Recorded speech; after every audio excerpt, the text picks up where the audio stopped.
Hello all, welcome to our YouTube channel civil stat Himachal. तो आज के लेक्चर में हम लोग Himachal Pradesh economic survey part 9 में 3 इंपॉर्टेंट चैप्टर्स को कवर करेंगे। इसके बाद हमारे 2 और लेक्चर्स जो हैं वो हिमाचल प्रदेश इकोनॉमिक सर्वे के ऊपर रहेंगे। होपफुली जितने लेक्चर्स अभी तक कवर किए गए हैं उन सारे के सारे लेक्चर्स को आप लोगों ने एक या 2 बार रिवाइज जरूर कर लिया है। इससे पहले हम लोग आज के सेशन की शुरुआत करें तो सबसे पहले हम लोग देख लेते हैं कि कौन कौन से जो चैप्टर्स हैं वो हमारे द्वारा कवर किए गए हैं। तो अभी तक हमारे द्वारा जर्नल रिव्यूज कवर हो चुका है, macro economic view, finance, taxation, scientific research, progressive Himachal, banking, price movement, agriculture, ये सारे के सारे चैप्टर्स हमारे कंप्लीट हो गए हैं।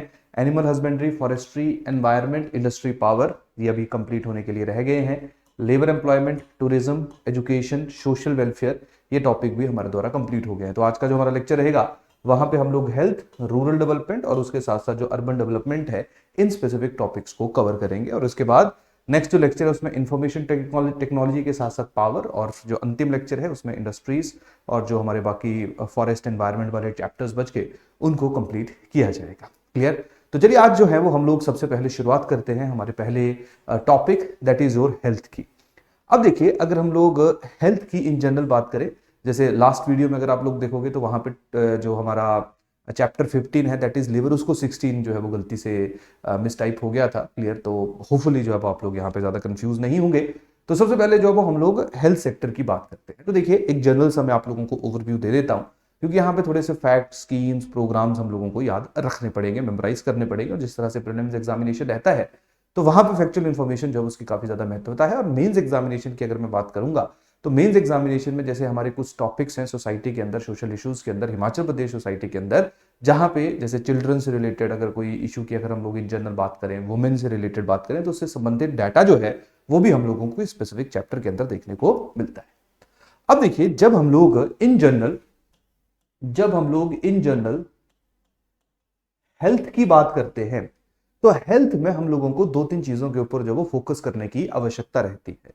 सबसे पहले हम लोग ये जानेंगे कि हमारे प्रदेश के अंदर यानी कि हिमाचल प्रदेश के अंदर जो हेल्थ है उसका स्टेटस कैसा है। स्टेटस का मतलब है कि हेल्थ सेक्टर में हिमाचल प्रदेश बाकी राज्यों के मुकाबले अच्छा परफॉर्म कर रहा है या उसकी स्थिति जो है वो बहुत अच्छी नहीं है। तो सबसे पहले किसी भी एक राज्य का, किसी भी एक देश का जो हेल्थ स्टेटस है उसको जानना बहुत ज्यादा आवश्यक होता है, क्योंकि वो स्टेटस 2 चीजों को बताता है। 2 किन किन चीजों को बताता है? सबसे पहले वो ये बताता है कि जो programme and policies health sector के लिए किसी भी एक राज्य या किसी भी एक कंट्री के अंदर लॉन्च किए गए हैं उनकी इफेक्टिवनेस कितनी है। इफेक्टिवनेस का सीधा सीधा मतलब क्या है? इफेक्टिवनेस का यहां पे सीधा सीधा मतलब है कि जो प्रोग्राम एंड पॉलिसीज हैं अगर वो अच्छे तरह से इंप्लीमेंट हो रहे हैं, अच्छी तरह से अपने जो इंटेंडेड ऑब्जेक्टिव है उनको अचीव कर रहे हैं, तो ऑब्वियस बात है जो स्टेटस है हेल्थ सेक्टर का वो ऑटोमेटिकली हमें बेटर या इंप्रूव होता हुआ देखने को मिलेगा। क्लियर?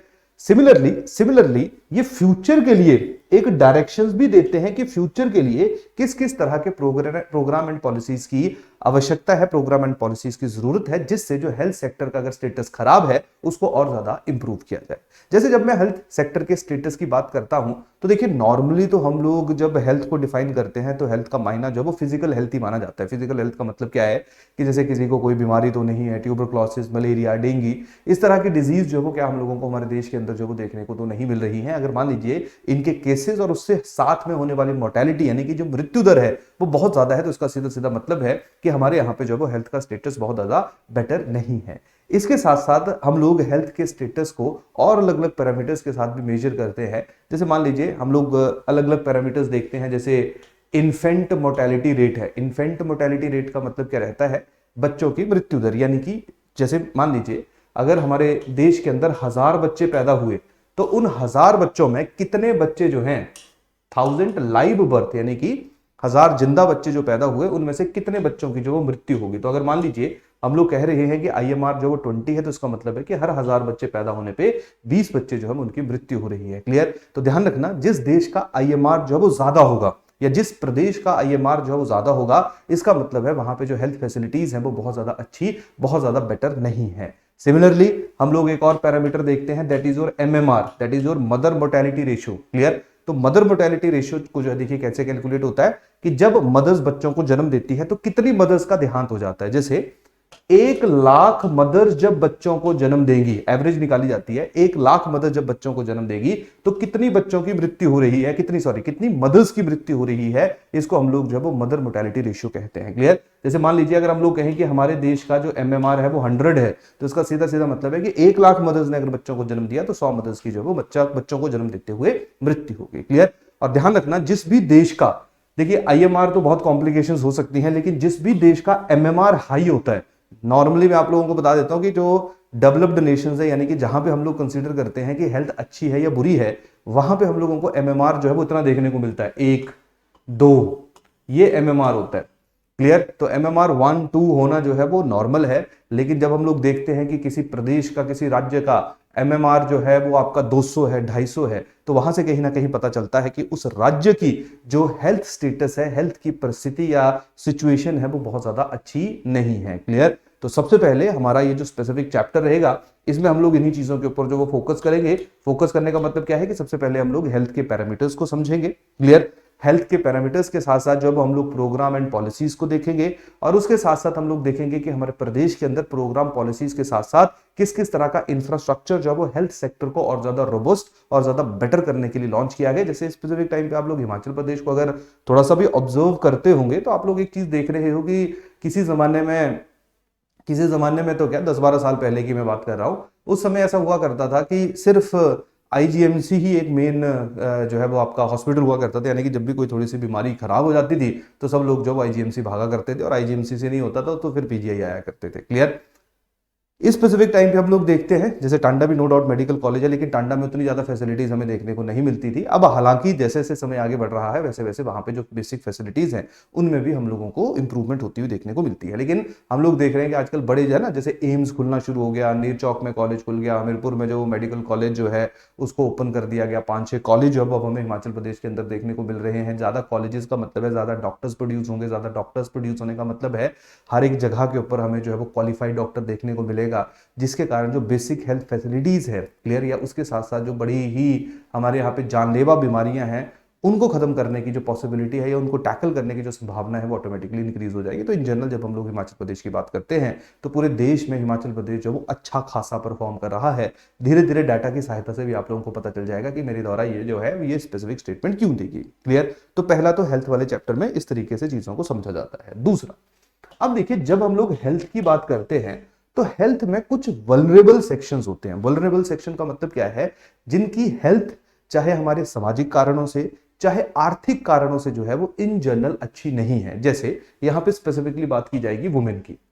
अब देखिए जिस तरीके से हमारा समाज है, पेट्रियार्कल सोसाइटी है, तो वहां पे देखा जाता है कि जो वुमेन है उनकी जो हेल्थ है उसका ज्यादा ध्यान नहीं रखा जाता है, और नॉर्मली हमारे यहाँ पे बहुत सारी जो वुमेन है वो हम लोगों को एनीमिक देखने को मिलती है। अब देखिए वुमेन जो है वो उनकी न्यूट्रिशन उनके अंदर कम है, वो तो चलिए ठीक है, उसका एक रीजन है, लेकिन आप ऐसा समझिए कि यही वुमेन जो है वो कल को एक बच्चे को जन्म देगी और यही बच्चा जो है वो आगे चल के देश के लिए एक एसेट बनेगा। तो अगर वुमेन के अंदर जो वो न्यूट्रिशन की कमी है, अगर वुमेन एनीमिक है, तो पॉसिबिलिटी होगी कि जो बच्चा होगा उसकी भी जो ग्रोथ है वो बहुत ज्यादा बेटर नहीं होगी और उसके अंदर भी हमें लैक ऑफ न्यूट्रिशन देखने को मिलेगा। तो यही कारण है जब हेल्थ सेक्टर की हम लोग बात करते हैं तो हेल्थ सेक्टर में इन दोनों के ऊपर जो वो ज्यादा ध्यान केंद्रित किया जाता है। और हम लोग देखते हैं कि वुमेन और बच्चा, यानी कि जो ना जो छोटे बच्चे हैं, क्योंकि वही छोटे बच्चे जो है वो ज्यादा likely to be at the disadvantage जो स्टेज में हम लोगों को देखने को मिलते हैं। क्लियर? तो यही कारण है हम लोग देखते हैं कि जो वुमेन और चिल्ड्रन है उनके लिए स्पेशल फोकस और स्पेशल डाटा जो है वो सरकार के द्वारा कलेक्ट किया जाता है, ताकि स्पेशल प्रोग्राम, स्पेशल स्कीम जो है उनके लिए लॉन्च की जा सके। जैसे है ना, बच्चों को जो है वो स्पेशल इम्यूनाइजेशन, जो जैसे हम लोग देखते हैं कि इंजेक्शन लगते हैं बच्चों को जब वो पैदा होते हैं उससे लेके ना 17-18 महीने तक। क्लियर? तो उनको जो इंजेक्शंस लगते हैं वो बेसिकली उनकी इम्यूनिटी को बूस्ट करने के लिए, ताकि फ्यूचर में किसी भी तरह की जो प्रॉब्लम है, किसी भी तरह की ऐसी जानलेवा बीमारी या ऐसी बीमारी जो लाइफ लॉन्ग रहेगी उससे जो वो ग्रस्त ना हो। क्लियर? तो यही कारण है बच्चों को प्रोटेक्ट करना जो वो बहुत ज्यादा आवश्यक होता है। और सिमिलरली वुमेन जो कि डिलीवरी कर रही हैं, क्लियर, बच्चे पैदा कर रही हैं, तो उनकी न्यूट्रिशन का भी ध्यान देना जो वो बहुत ज्यादा जरूरी है। यही कारण है हेल्थ में इन दोनों के ऊपर जो हम लोगों को स्पेशल फोकस होता हुआ देखने को मिलता है। सिमिलरली जो एल्डरली हैं, यानी कि बुजुर्ग लोग हैं, उनके भी हेल्थ के ऊपर जो वो फोकस करना बहुत जरूरी है। और साथ में इन दोनों ग्रुप्स के साथ साथ वो लोग जिनके पास पैसा नहीं है, यानी कि जो गरीब या BPL फैमिलीज के लोग हैं, उनके लिए भी हेल्थ फैसिलिटीज को अवेल करना जो वो बहुत ज्यादा आवश्यक हो जाता है। यही कारण है जब आप लोग स्कीम्स को देखोगे तो स्कीम्स मेनली या तो बीपीएल फैमिलीज के लिए एक्सटेंडेड होगी, या तो वुमेन के लिए होंगी, या तो बच्चों के लिए होंगी। क्लियर? तो हेल्थ को इस तरीके से जो अगर आप 10-12 मिनट में समझना चाहते हो तो आप इस तरह से जो वो पूरे का पूरा जो हेल्थ हमारा चैप्टर इकोनॉमिक सर्वे के अंदर दिया गया है उसका क्या ऑब्जेक्टिव है और क्या उसके अंदर हम लोगों को सारे का सारा डाटा देखने को मिलेगा, आप लोग इसको इस तरीके से अंडरस्टैंड कर सकते हो। समझ आ गई कहानी की नहीं है? क्लियर? चलिए अब हम जल्दी जल्दी जो है वो चैप्टर 16 के अंदर दी हुई जो इंपॉर्टेंट जानकारी है उसको कवर कर लेते हैं। होपफुली आप लोगों को ओवरव्यू समझ आ गया होगा। बहुत सारे लोगों को ऐसा भी लगता है कि जी ये टाइम वेस्टेज है और स्किप कर दो 10 मिनट को। ध्यान रखना, अगर आपने सिर्फ डाटा ही पढ़ना है तो फिर आपको हमारी जरूरत ही नहीं है। ठीक है? अगर आपने डाटा ही पढ़ना है तो डाटा तो सर्वे के ऊपर उसमें दिया हुआ है अपने हिमाचल प्रदेश के जो गवर्नमेंट की वेबसाइट है, या बहुत सारे लोगों ने जो उसकी जिस निकाली हुई है आप उसको पढ़ लीजिए। क्लियर? लेकिन अगर आप सर्वे को समझना चाहते हो, उसकी जो रियल जो वैल्यू है उसकी, उसको अंडरस्टैंड करना चाहते हो ताकि आप लोग प्रीलिम्स में और मेंस में जो उसको यूज कर सको, तो आपको जो 10 मिनट की मेरी छोटी सी है ना बकवास है इसको झेलना पड़ेगा। क्लियर? क्योंकि ये आप लोगों की अंडरस्टैंडिंग को बहुत ईजी कर देगा और साथ में आपको थोड़ा सा कॉन्फिडेंस देगा। यानी कि आप सारी चीजें नहीं भी याद रख पाओगे, नहीं भी पढ़ पाओगे, फिर भी आपको जो 2-4 चीजें एग्जाम के लिए काम की होंगी, क्लियर, उनको जब आप लोग बहुत इजीली टैकल कर पाओगे। क्लियर? तो सबसे पहले जब हम लोग देखते हैं कि हमारे यहाँ पे जो हेल्थ स्ट्रक्चर है वो कैसा है, तो ये थोड़ा सा डाटा याद रख लेना। हम लोग देखते हैं कि हिमाचल प्रदेश के अंदर हम लोगों को 108 सिविल हॉस्पिटल्स देखने को मिल रहे हैं, 104 जो है वो कम्युनिटी हेल्थ सेंटर्स हैं, उसके साथ साथ पीएससी यानी कि प्राइमरी हेल्थ सेंटर जो ऑलमोस्ट हर एक गांव में, हर एक पंचायत में, एक बेसिक एरिया में जब हम लोगों को देखने को मिलता है। 580 जो है वो आपके प्राइमरी हेल्थ सेंटर्स हैं और उसके साथ साथ जो वो 16 हम लोगों को सिविल डिस्पेंसरीज जो वो हिमाचल प्रदेश के अंदर देखने को मिलती हैं। तो ये थोड़ा सा डाटा जो है इसको याद रख लेना, क्योंकि इस तरह के प्रीलिम्स के लिए, मेंस के लिए तो इसकी कोई रेलेवेंस नहीं है।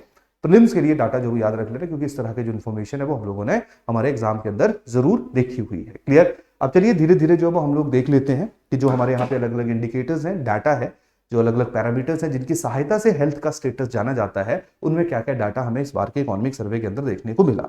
तो जैसा कि मैंने आप लोगों को बताया कि हमारे यहाँ पे जो वुमेन और चिल्ड्रन, क्लियर, इनके ऊपर जो वो मेन फोकस किया जाता है।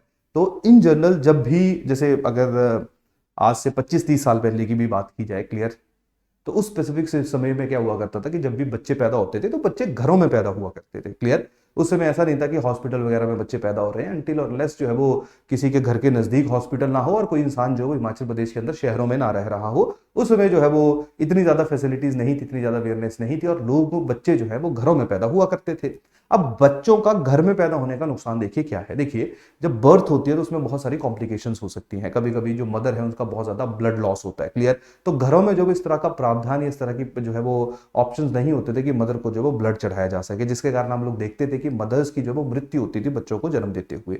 सिमिलरली बच्चे भी बहुत सारी कॉम्प्लिकेशंस के साथ पैदा होते हैं। तो कभी कभी क्या रहता है कि बच्चा जो उसको ऑक्सीजन की कमी हो जाती थी, जिसके कारण बच्चों की भी मोर्टेलिटी हम लोगों को घरों के अंदर ज्यादा देखने को मिलती थी। और जिन लोगों के द्वारा घरों के अंदर बच्चे पैदा किए जाते थे वो कोई बड़े ज्यादा है ना वैसे ट्रेंड नहीं होते थे। हालांकि उनको सामाजिक तरीके से जो है वो, क्योंकि बहुत सारी डिलीवरीज उनके द्वारा की होती थी, उनको बेसिक एक्सपीरियंस जरूर होता था, लेकिन उनके पास जो वो बेसिक इंफ्रास्ट्रक्चर नहीं था जिससे वो बच्चे या मां की जो है वो जिंदगी बचा सके। यही कारण है गवर्नमेंट ऑफ इंडिया ने जो वो ये कोशिश करनी शुरू की कि जितना ज्यादा हो उतनी हम लोगों ने जब डिलीवरीज करवाए जाएंगे, वो कहां पे करवानी है डिलीवरीज, वो इंस्टीट्यूशनल डिलीवरीज करवानी है। वो इंस्टीट्यूशनल डिलीवरीज करवानी है। इंस्टीट्यूशनल डिलीवरीज का मतलब क्या है कि हॉस्पिटल्स के अंदर होंगी और वहां पे स्किल्ड इंडिविजुअल्स के द्वारा जो है वो डिलीवरी की जाएगी। और जब तक इंस्टीट्यूशनल डिलीवरी नहीं होती, यानी कि अगर सोच लिया कि जी हॉस्पिटलों में कराएंगे, तो ऐसा तो नहीं है कि आजकल से सारे लोग हॉस्पिटलों में जाना शुरू कर देंगे। इंस्टीट्यूशनल डिलीवरी नहीं होंगी तो जो स्किल्ड लोग हैं, जहां पे हमारे यहाँ पे जो गांव में दाइयां हुआ करती थी, उनको प्रॉपर सरकार के द्वारा किट दी जाती थी, ट्रेनिंग दी जाती थी, ताकि बच्चे को पैदा करते हुए उनको परेशानियों का सामना ना करना पड़े। क्लियर? तो अगर डिलीवरी होनी भी होगी, घर पे भी हो रही होगी, तो वो प्रॉपरली स्किल्ड लेबर के द्वारा या स्किल्ड जो हमारे हेल्थ वर्कर्स हैं उन्हीं के ही द्वारा की जाएगी। क्लियर? लेकिन जैसे जैसे टाइम आगे बढ़ा वैसे वैसे हम लोगों ने देखा कि हमारे यहाँ पे, अभी डाटा में भी बता दूंगा, हमारे यहाँ पे जो इंस्टीट्यूशनल डिलीवरीज हैं उनमें हम लोगों को इजाफा, उनमें हम लोगों को इंक्रीज होता हुआ देखने को मिला। और 80-90% के आसपास की जो डिलीवरीज हैं वो हमारे यहाँ पे इंस्टीट्यूशनल डिलीवरीज ही होती है। क्लियर? पहली बात। दूसरी बात, आप सब लोग देखते हैं कि जब बच्चे पैदा होते हैं तो बच्चे पैदा दो तरीके से हैं। एक को हम बोलते हैं सी सेक्शन। सी सेक्शन का मतलब है सिजेरियन, यानी कि ऑपरेशन के जरिए जो है वो बच्चे को निकाला गया। दूसरा हमारा रहता है नॉर्मल डिलीवरी। क्लियर? तो देखिए, सिजेरियन होने की जो संभावना होती है, वैसे देखिए अलग अलग इंसान का सिजेरियन के प्रति जब अपना अपना रुख रहता है, लेकिन सिजेरियन जो है वो थोड़ा सा सेफ डिलीवरी मानी जाती है। सेफ का मतलब क्या है कि बहुत बार, जैसे मैं थोड़ी देर पहले भी डिस्कस कर रहा था, जिक्र कर रहा था कि बच्चा पैदा होते हुए काफी कॉम्प्लिकेशंस का सामना करना पड़ सकता है, कि बच्चे को है ना कुछ प्रॉब्लम हो सकती है, कुछ भी इशू हो सकता है। तो सी सेक्शन के जरिए जो वो बच्चे को इमीडिएटली निकाल दिया जाता है, ताकि बच्चे की जो हेल्थ है उसके ऊपर किसी तरह का फर्क ना पड़े। हालांकि हम लोग देख रहे हैं कि जैसे जैसे समय आगे बढ़ रहा है, वैसे वैसे जो सी सेक्शन यानी कि सिजेरियन से होने वाली डिलीवरीज हैं उनमें बहुत ज्यादा इजाफा देखने को मिल रहा है। क्लियर। लेकिन सी सेक्शन जो है वो एक ऑप्शन है कि अगर मान लीजिए किसी तरह का स्ट्रेस है, किसी तरह की प्रॉब्लम है बच्चे को, तो उसमें उस स्पेसिफिक सिचुएशन में जो वो सी सेक्शन किया जाएगा। लेकिन टाइम के साथ साथ स्पेसिफिकली जो प्राइवेट इंस्टीट्यूशंस हैं वहां पे सी सेक्शन की जो इंस्टांसेस है वो ज्यादा है। ये मैं अपनी मर्जी से नहीं बोल रहा हूं, ये सरकार का डाटा जो है वो अभी आप लोगों के साथ शेयर किया जाएगा। तो ध्यान रखना, सी सेक्शन होना गलत नहीं है, क्योंकि सी सेक्शन जो है वो एक ऑल्टरनेट ऑप्शन देता है कि अगर नॉर्मल तरीके से डिलीवरी होना जो वो मुश्किल है या उसमें थोड़ा सा रिस्क है, तो वहां पे जो वो सी सेक्शन एक ऑल्टरनेट मेजर के रूप में हम लोगों को देखने को मिलता है। क्लियर। तो समझ आई। तो डिलीवरी से रिलेटेड, डिलीवरी क्योंकि अगर इंस्टीट्यूशनल डिलीवरी होगी तो मदर और बच्चे की जो हेल्थ है उसके ऊपर नेगेटिव इंपैक्ट पड़ने की जो संभावना या पॉसिबिलिटी है वो हम लोगों को कम होती हुई देखने को मिलेगी। क्लियर। अब देखिए यहां पे पूरे का पूरा जो वो चार्ट दिया गया है। ये जो ब्लू कलर है ये 2015-16 का है, कि 2015-16 में क्या स्टेटस था, और जो ग्रीन कलर है वो 2019 और 20 का है। क्लियर। तो सबसे पहले देखिए यहां पे है इंस्टीट्यूशनल बर्थ। इंस्टीट्यूशनल बर्थ कितनी परसेंट, यानी कि 100 बच्चे पैदा हो रहे हैं तो कितने परसेंट बच्चे जो है वो हम लोगों को इंस्टीट्यूशंस यानी कि हॉस्पिटल्स में देखने को मिल रहे हैं। देखिए 2015-16 में 76.4 था, लेकिन अब ये बढ़ के कितना हो गया है, 88.2 हो गया है, यानी कि काफी ज्यादा इजाफा हमें 4-5 सालों के अंदर देखने को मिला है। क्लियर। अब जब डिलीवरी होती है तो डिलीवरी दो जगहों के ऊपर है, या तो पब्लिक फैसिलिटी के अंदर होगा, पब्लिक फैसिलिटी का मतलब है कि सरकारी संस्थान के अंदर होगा, या तो प्राइवेट फैसिलिटी के अंदर होगा, यानी कि प्राइवेट हॉस्पिटल्स के अंदर होगा। तो जब हम लोग देख रहे हैं जितने बच्चे पैदा हो रहे हैं इंस्टीट्यूशंस के अंदर, उनमें से 2015-16 में 61.6% जो वो सरकारी संस्थान में हो रहे थे, और जो 71.7% जब वो हम लोगों को 2019-20 में सरकारी संस्थान में देखने को मिल रहे हैं। यानी कि मैक्सिमम गवर्नमेंट जो इंस्टीट्यूशंस हैं वहां पे हम लोगों को डिलीवरीज होती हुई देखने को मिलती है, क्योंकि सरकार में जो है वो आप लोगों को बहुत ज्यादा खर्चा नहीं पड़ता है। प्राइवेट इंस्टीट्यूशन में जो कॉस्ट है of delivery that is very much high. Clear. इसके साथ साथ कुछ बच्चे घरों में भी पैदा हुए, जो कि हम लोगों को परसेंटेज से पता चल रहा है। तो जितने बच्चे घरों में पैदा हुए, कितने स्किल्ड लोगों के द्वारा घरों में डिलीवरी की गई, तो देखिए 2015-16 में जो वो 3.4% के द्वारा की गई थी, और 2017-19-20 में जो वो 1.7% लोगों के द्वारा जो है वो जो डिलीवरी घर पे हुई वो जो स्किल्ड लोग हैं उनके द्वारा की गई, और जो बाकी परसेंटेज बच गई वहां पे जो नॉर्मल गांव के अंदर जो सिस्टम होता है डिलीवरी करने का, उन्हीं के द्वारा जो है वो बच्चों की डिलीवरी करवाई गई। क्लियर। यहां तक जो है वो आप सब लोगों को जो है वो समझ आ गई कहानी। इसके साथ साथ कितने बच्चे जो हैं वो सिजेरियन सेक्शन के जरिए हुए, तो 2015-16 में सिजेरियन सेक्शन के जरिए होने वाले बच्चे 16.7 थे, और उस 2019-20 में जो वो 21.0% थे। क्लियर। तो यानी कि सी सेक्शन के जरिए होने वाले जो बच्चों की परसेंटेज है वो हम लोगों को 2015-16 के मुकाबले 2019-20 में इंक्रीज होती हुई देखने को मिलेगी, क्योंकि बच्चे भी ज्यादा इंस्टीट्यूशंस में, जैसे 10% का तो इजाफा, ऑलमोस्ट 12% का इजाफा है, तो 12% का इजाफा है तो यहाँ पे 4-5-6% का इजाफा, 50% इजाफा जो वो होना बड़ा ज्यादा नॉर्मल है, कोई बहुत ज्यादा मुश्किल नहीं है। अब यहाँ पे देखिए कि सी सेक्शन के जितने केसेस जो वो प्राइवेट सेक्टर में गए या सरकारी सेक्टर में गए, उनमें से कितने सी सेक्शन हुए। क्लियर। अब यहाँ पे देखिए, जैसे मैंने आपको बताया भी था कि प्राइवेट इंस्टीट्यूशंस में ज्यादा है, तो देखिए ये बेसिकली डाटा जो है वो प्राइवेट इंस्टीट्यूशंस का है, यानी कि जितने लोग प्राइवेट इंस्टीट्यूशंस में गए उनमें कितने परसेंट लोगों के जो हैं वो सी सेक्शन हुए। देखिए 2015-16 में जितने लोग गए थे 44.4% सी सेक्शन के जरिए बच्चे पैदा हुए, और 51.4% जो हम लोगों को 2019-20 में सी सेक्शन के जरिए प्राइवेट इंस्टीट्यूशन के अंदर बच्चे पैदा होते हुए देखने को मिल रहे हैं। Clear.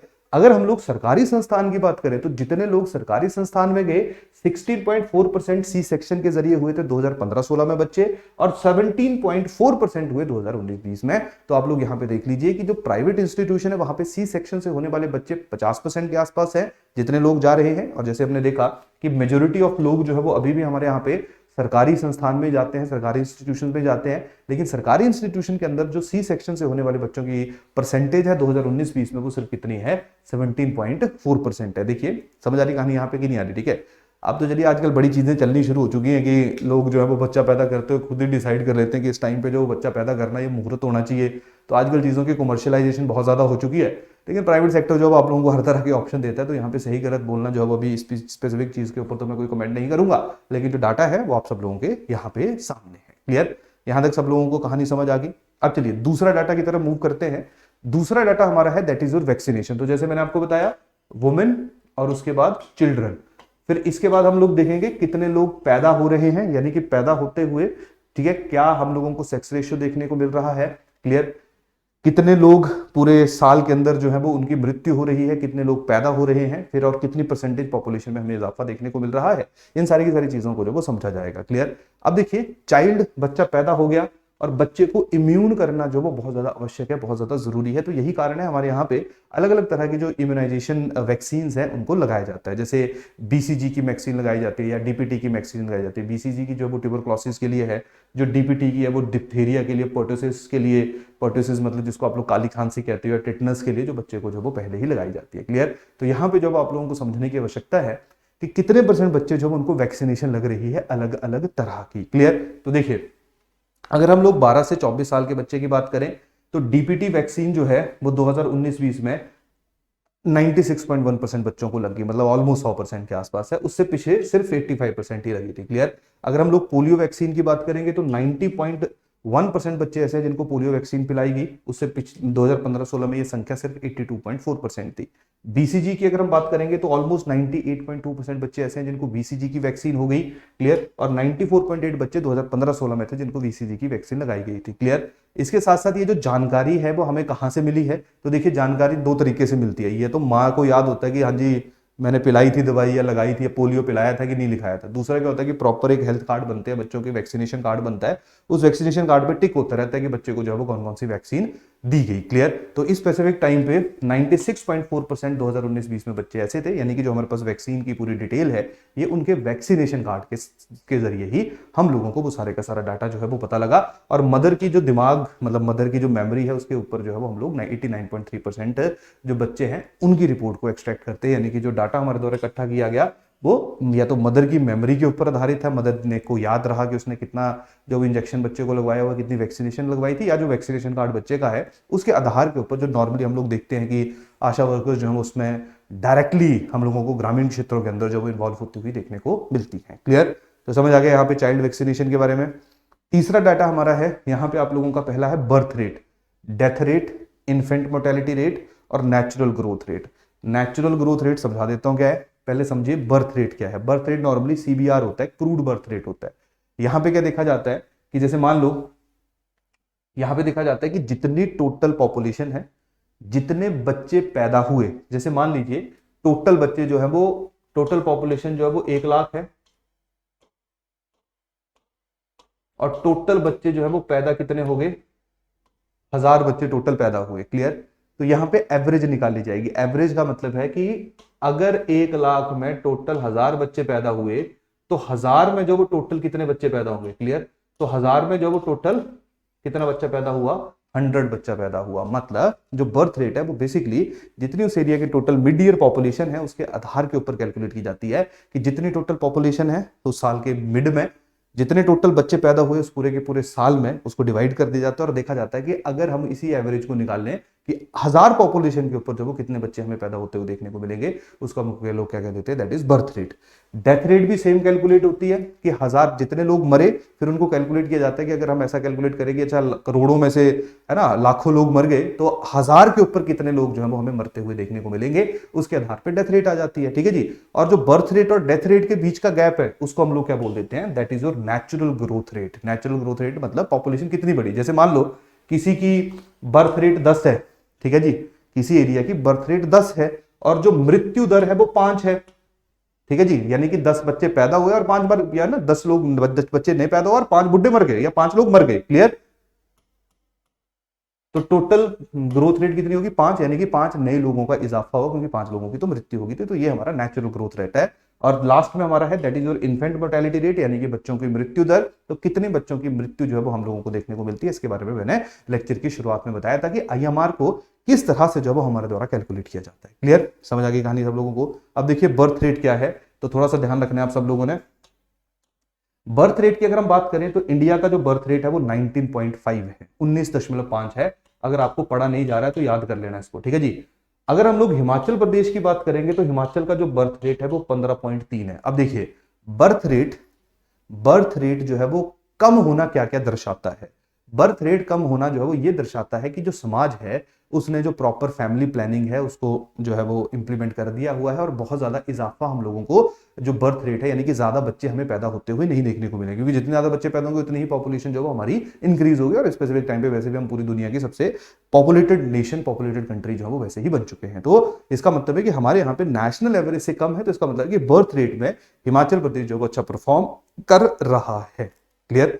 No doubt birth rate अच्छी ज्यादा होना कभी कभी अच्छी हेल्थ फैसिलिटीज को भी दर्शाता है कि वहां पे सारी चीजें अच्छी है, कि जितने भी बच्चा पैदा हुए वो सारे के सारे जो वो लाइव बर्थ हम लोगों को देखने को मिली। क्लियर? लेकिन देश के मुकाबले हमारी बर्थ रेट जो वो कम है, तो ऑब्वियसली बात है हमारे यहाँ पे पॉपुलेशन का इजाफा भी हमें थोड़ा देखते हैं एक बार कि कितना कब देखने को मिलेगा। डेथ रेट की अगर हम बात करें तो इंडिया की, हिंदुस्तान की जो डेथ रेट है वो 6.0 है, और हिमाचल प्रदेश की जो डेथ रेट है वो कितनी है? 6.8 है। अब ध्यान रखना, डेथ रेट ज्यादा होना जो है वो थोड़ा नेगेटिव हेल्थ फैसिलिटीज को जो है वो डिपिक्ट करता है। क्लियर? कि वहां पे जो वो हेल्थ फैसिलिटीज अच्छी नहीं है, यही कारण लोगों की मृत्यु जो वो ज्यादा देखने को मिल रही है।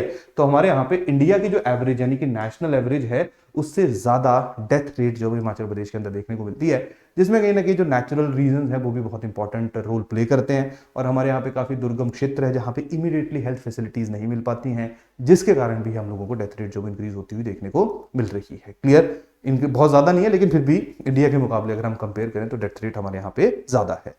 अब हम बात करते हैं जो हमारी नेचुरल ग्रोथ रेट है, यानी कि दोनों को अगर माइनस कर दिया जाए तो हिंदुस्तान की जो ग्रोथ रेट है वो 13.5 है। क्लियर? यानी 13.5 लोग ऐड हो रहे हैं हमारे यहाँ पे पर 1000 पॉपुलेशन के ऊपर, और हिमाचल प्रदेश की अगर आपको नहीं पढ़ा जा रहा है तो हिमाचल प्रदेश की जो वो 8.5 है।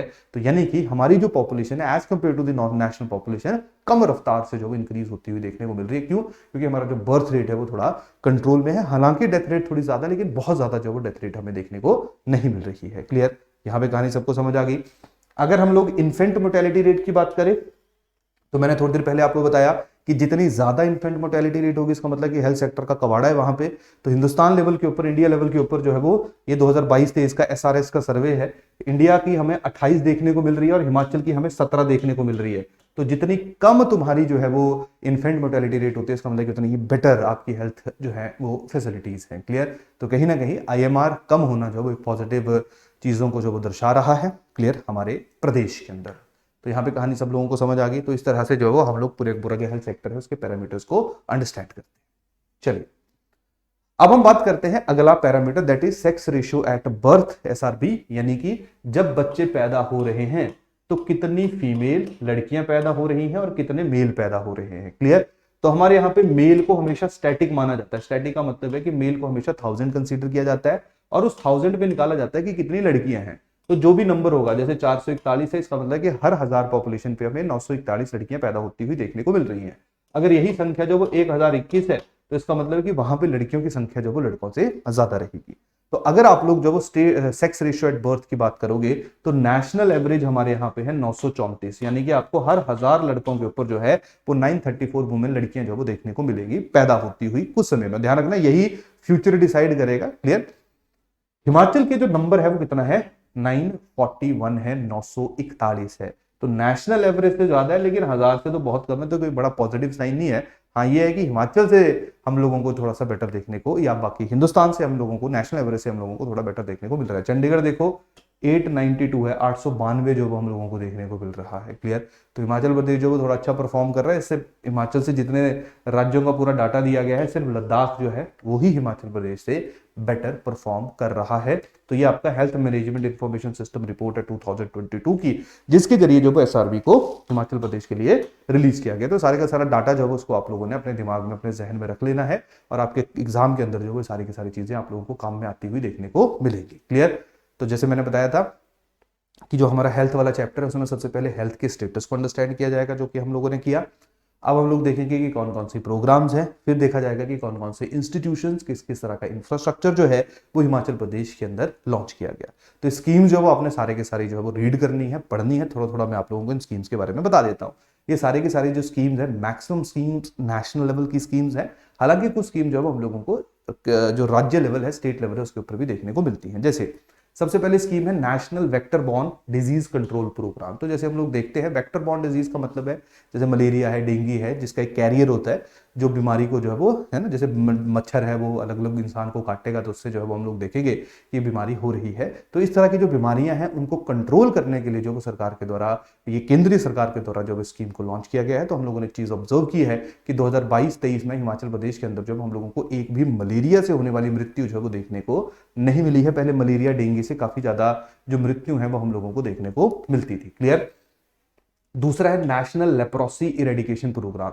लेप्रोसी बेसिकली जिसको कुष्ठ रोग कहते हैं, तो जैसे जैसे समय आगे बढ़ रहा है वैसे वैसे जो लेप्रोसी है वो हम लोगों को कम होती हुई देखने को मिल रही है। कुष्ठ रोग किसी जमाने में जो वो लोग उनके पास नहीं जाया करते थे, आज हम लोग देख रहे हैं कि दवाइयों के कारण जो है या नेशनल लेप्रोसी इरेडिकेशन प्रोग्राम जो कि नेशनल गवर्नमेंट के द्वारा, यूनियन गवर्नमेंट के द्वारा लॉन्च किया गया है, उसके बिहाफ पे जो वो हम लोग देखते हैं कि 1995-96 में जब 10,000 मतलब इसको कैलकुलेट किया जाता था 10,000 के ऊपर, यानी कि हर 10,000 में से कितने लोगों को लेप्रोसी है। क्लियर।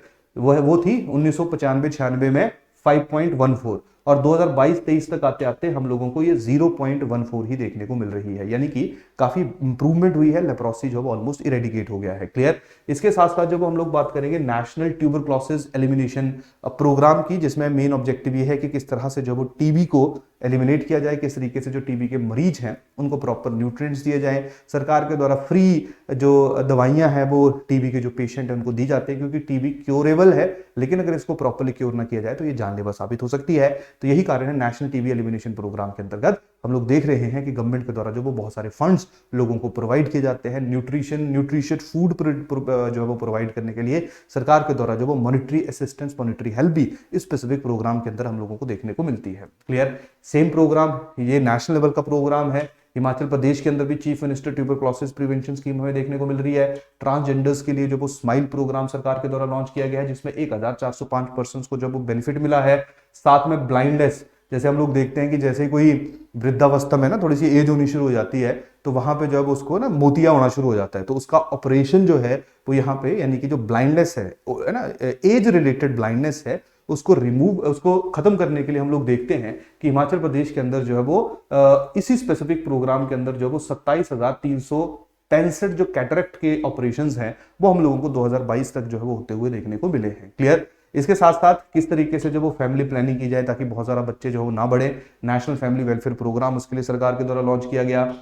प्रॉपर इम्यूनाइजेशन प्रोग्राम है, जहां पे हम लोग देखते हैं जैसे ट्यूबरक्लोसिस है, पर्टिसिस है, डिप्थीरिया है, टिटनस है, इससे रिलेटेड बच्चों को जो है वो प्रॉपर उनके ना एक प्रॉपर एक कार्ड बनता है कि कब कब किस किस समय में जो वो उनको इंजेक्शंस लगेंगे, तो उनके लिए जो वो स्पेसिफिक स्कीम जो वो लॉन्च की गई है। इसी तरह से हिमाचल प्रदेश में हिमाचल प्रदेश या हिमाचल हेल्थ केयर स्कीम, जिसको हम हिम केयर स्कीम के नाम से जानते हैं, जहां पे वो लोग, ठीक है, जो सब जिनके जो आयुष्मान भारत के अंदर नहीं आए हैं, तो उनके लिए हिमाचल प्रदेश सरकार के द्वारा ये स्कीम लॉन्च की गई है, जहां पे उनको 5 लाख रुपए का जो है वो इंश्योरेंस गवर्नमेंट के द्वारा पर फैमिली प्रोवाइड किया जाता है। और इस स्पेसिफिक टाइम पे जो डाटा हमारे पास है वहां पे ये है कि 6.83 लाख फैमिलीज जो हैं उनको इस स्पेसिफिक जो हेल्थ इंश्योरेंस स्कीम है इससे जो वो बेनिफिट मिला हुआ है। क्लियर। इसमें 6.83 लाख फैमिलीज ने रजिस्टर कराया हुआ है और बेनिफिट जो वो 4.12 लाख फैमिलीज ने लिया है, और टोटल अभी तक 405.51 करोड़ रुपया जो है वो हिम केयर के ऊपर हमारी सरकार के द्वारा दिया जा चुका है। तो ये काफी इंपॉर्टेंट स्कीम है अगर हम लोग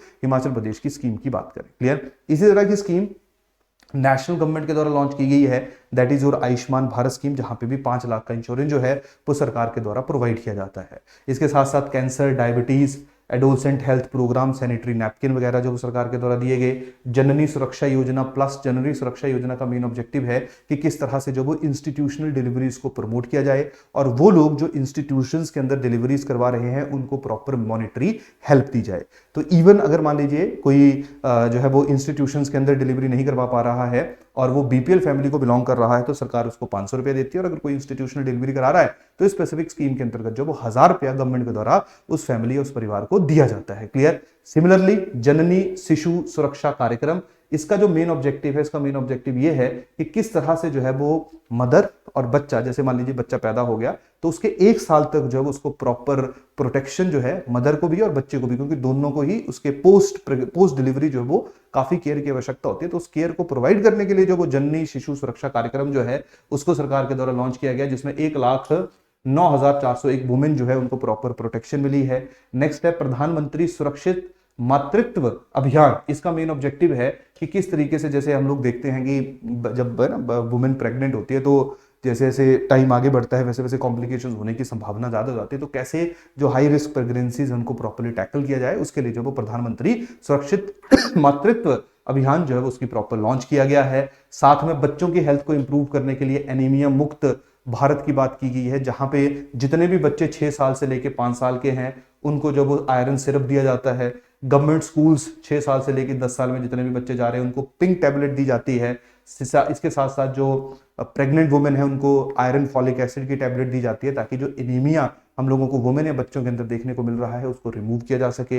नेशनल डिवॉर्मिंग डे है, यानी कि जो डिवॉर्मिंग बेसिकली जब हम लोग मिट्टी से खेलते हैं तो मिट्टी के अंदर जो है वो काफी ज्यादा जर्म्स हम लोगों को देखने को मिलते हैं, तो उससे बच्चे जो वो बीमार हो जाते हैं। तो उसको इंप्रूव करने के लिए नेशनल डिवॉर्मिंग मिशन जो है उसको सरकार के द्वारा लॉन्च किया गया है, ताकि जो स्वाइल ट्रांसमिटेड डिजीज है उनको प्रॉपरली प्रिवेंट किया जा सके। क्लियर। इसके साथ साथ डायरिया को चैलेंज किया गया, यानी कि डायरिया से रिलेटेड जो इश्यूज हैं उनको चैलेंज करने के लिए भी सरकार के द्वारा जो है वो स्कीम्स लॉन्च की गई हैं। तो ये वो प्रोग्राम्स हैं जो हेल्थ रिलेटेड प्रोग्राम जो वो हिमाचल प्रदेश, या मेनली तो आप लोग जितने प्रोग्राम देख रहे हो नेशनल गवर्नमेंट के प्रोग्राम है जो हिमाचल प्रदेश के अंदर जो हम लोगों को इंप्लीमेंट होते हुए देखने को मिलते हैं। क्लियर, समझ आ गई कहानी यहाँ पे।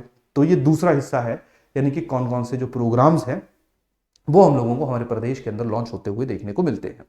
अब हम लोग बात करते हैं तीसरे हिस्से की, जो सबसे इंपॉर्टेंट चीज है कि किस तरह से, अब देखिए कहानी सीधी सीधी है। जैसे मैं आपको थोड़ी देर पहले भी एग्जांपल दे रहा था कि कुछ समय पहले जब हम लोग हिमाचल प्रदेश के अंदर रिसर्च एंड डेवलपमेंट की बात करते थे, हॉस्पिटल्स की बात करते थे, तो हमें देखे देखे एक ही हॉस्पिटल देखने को मिलता था और वहीं पे ही कॉलेज होता था। क्लियर। हमारे टाइम पे आईजीएमसी और उसके साथ साथ जो वो टांडा में कॉलेज हुआ करता था। आज हम लोग देख रहे हैं कि देखिए कॉलेज ज्यादा होने का मतलब है कि ज्यादा डॉक्टर्स आएंगे, ज्यादा डॉक्टर्स आने का मतलब है कि ज्यादा हमारे यहाँ पे जो वो स्किल्ड इंडिविजुअल्स अलग अलग जैसे पीएचसी है, प्राइमरी हेल्थ सेंटर्स हैं, वहां पे बैठते हुए हम लोगों को देखने को मिलेंगे। क्लियर। तो अब जो वो किसी जमाने में आई थिंक मेरे को 200-250 पोस्टें भरी जाती थी एमबीबीएस की, अब वही संख्या जो वो 800-900 के आसपास जो वो पहुंच चुकी है। तो ज्यादा से ज्यादा स्किल्ड इंडिविजुअल जो यहाँ पे आ रहे हैं।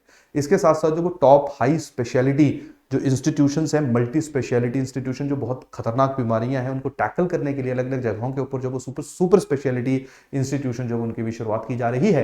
और साथ में हम लोग देख रहे हैं कि हम लोगों को हमारे प्रदेश के अंदर जो है वो प्रधानमंत्री स्वास्थ्य सुरक्षा योजना के अंतर्गत हम लोगों ने देखा कि बिलासपुर के अंदर जो वो all India institute of medical sciences, जिसको आप लोग एम्स के नाम से भी जानते हो, वो भी उसने भी अपना काम करना जो वो शुरू कर दिया है। क्लियर। तो बेसिकली यहाँ पे अब हम देखेंगे कि हिमाचल प्रदेश के अंदर किस किस तरह का इंफ्रास्ट्रक्चर और साथ में क्या क्या नए इनिशिएटिव्स जो हैं वो स्पेसिफिकली रिसर्च को और मेडिकल एजुकेशन को प्रमोट करने के लिए हमारे प्रदेश के अंदर जो वो अख्तियार किए गए हैं। क्लियर। तो सबसे पहले आप लोग ध्यान रखेंगे, हम लोगों को जो है वो एम्स देखने को मिल रहा है, कहां पे, बिलासपुर में। इसके साथ साथ जो अगर आप लोग देखोगे तो 6 मेडिकल कॉलेजेस, एक डेंटल कॉलेज, एक Atal medical and research university, एक Atal institute of medical super specialities in public sector, और उसके साथ साथ जो 4 आप लोगों को जो है वो डेंटल कॉलेज देखने को मिल रहे हैं, कहां पे, प्राइवेट सेक्टर्स में। क्लियर। तो मेनली हमारे यहाँ पे नो डाउट इंस्टीट्यूशन जो ओपन हो रहे हैं वो सरकारी संस्थान ही है, लेकिन उसके साथ साथ जो प्राइवेट इंस्टीट्यूशंस हैं उनकी भी ओपनिंग हो रही है। क्लियर। तो अब देखिए क्या क्या अचीवमेंट्स हैं। तो अभी जो हमारे यहाँ पे एमबीबीएस या टोटल पीजी यानी कि पोस्ट ग्रेजुएट प्रोग्राम के अंदर बच्चे एनरोल हो रहे हैं, तो सरकार के द्वारा 870 जो एमबीबीएस की सीटें हैं वो भरी गई हैं। क्लियर, सॉरी, टोटल एमबीबीएस की सीटें जो भरी गई हैं हिमाचल प्रदेश के अंदर 2022-23 में वो 870 है, 870 है, जिनमें सरकारी जो है वो 720 सीटें हैं और प्राइवेट के अंदर जो वो 150 सीटें भरी गई हैं, अगर हम लोग ग्रेजुएशन यानी कि एमबीबीएस की बात करें। क्लियर। अगर हम लोग पीजी की बात करें यानी कि एमडी एमएस की बात करें, तो वहां पे जो हम लोगों को 322 पोस्टें जो वो भर्ती हुई देखने को मिल रही हैं। क्लियर। जिनमें जो है वो 230 पोस्टें जो है वो गवर्नमेंट स्कूल कॉलेजेस के थ्रू, गवर्नमेंट कॉलेजेस के अंदर उन लोगों को ट्रेनिंग दी जा रही है, एजुकेशन दी जा रही है, और 92 एमएसएमडी जो है वो प्राइवेट इंस्टीट्यूशंस के अंदर दी जा रही है। क्लियर।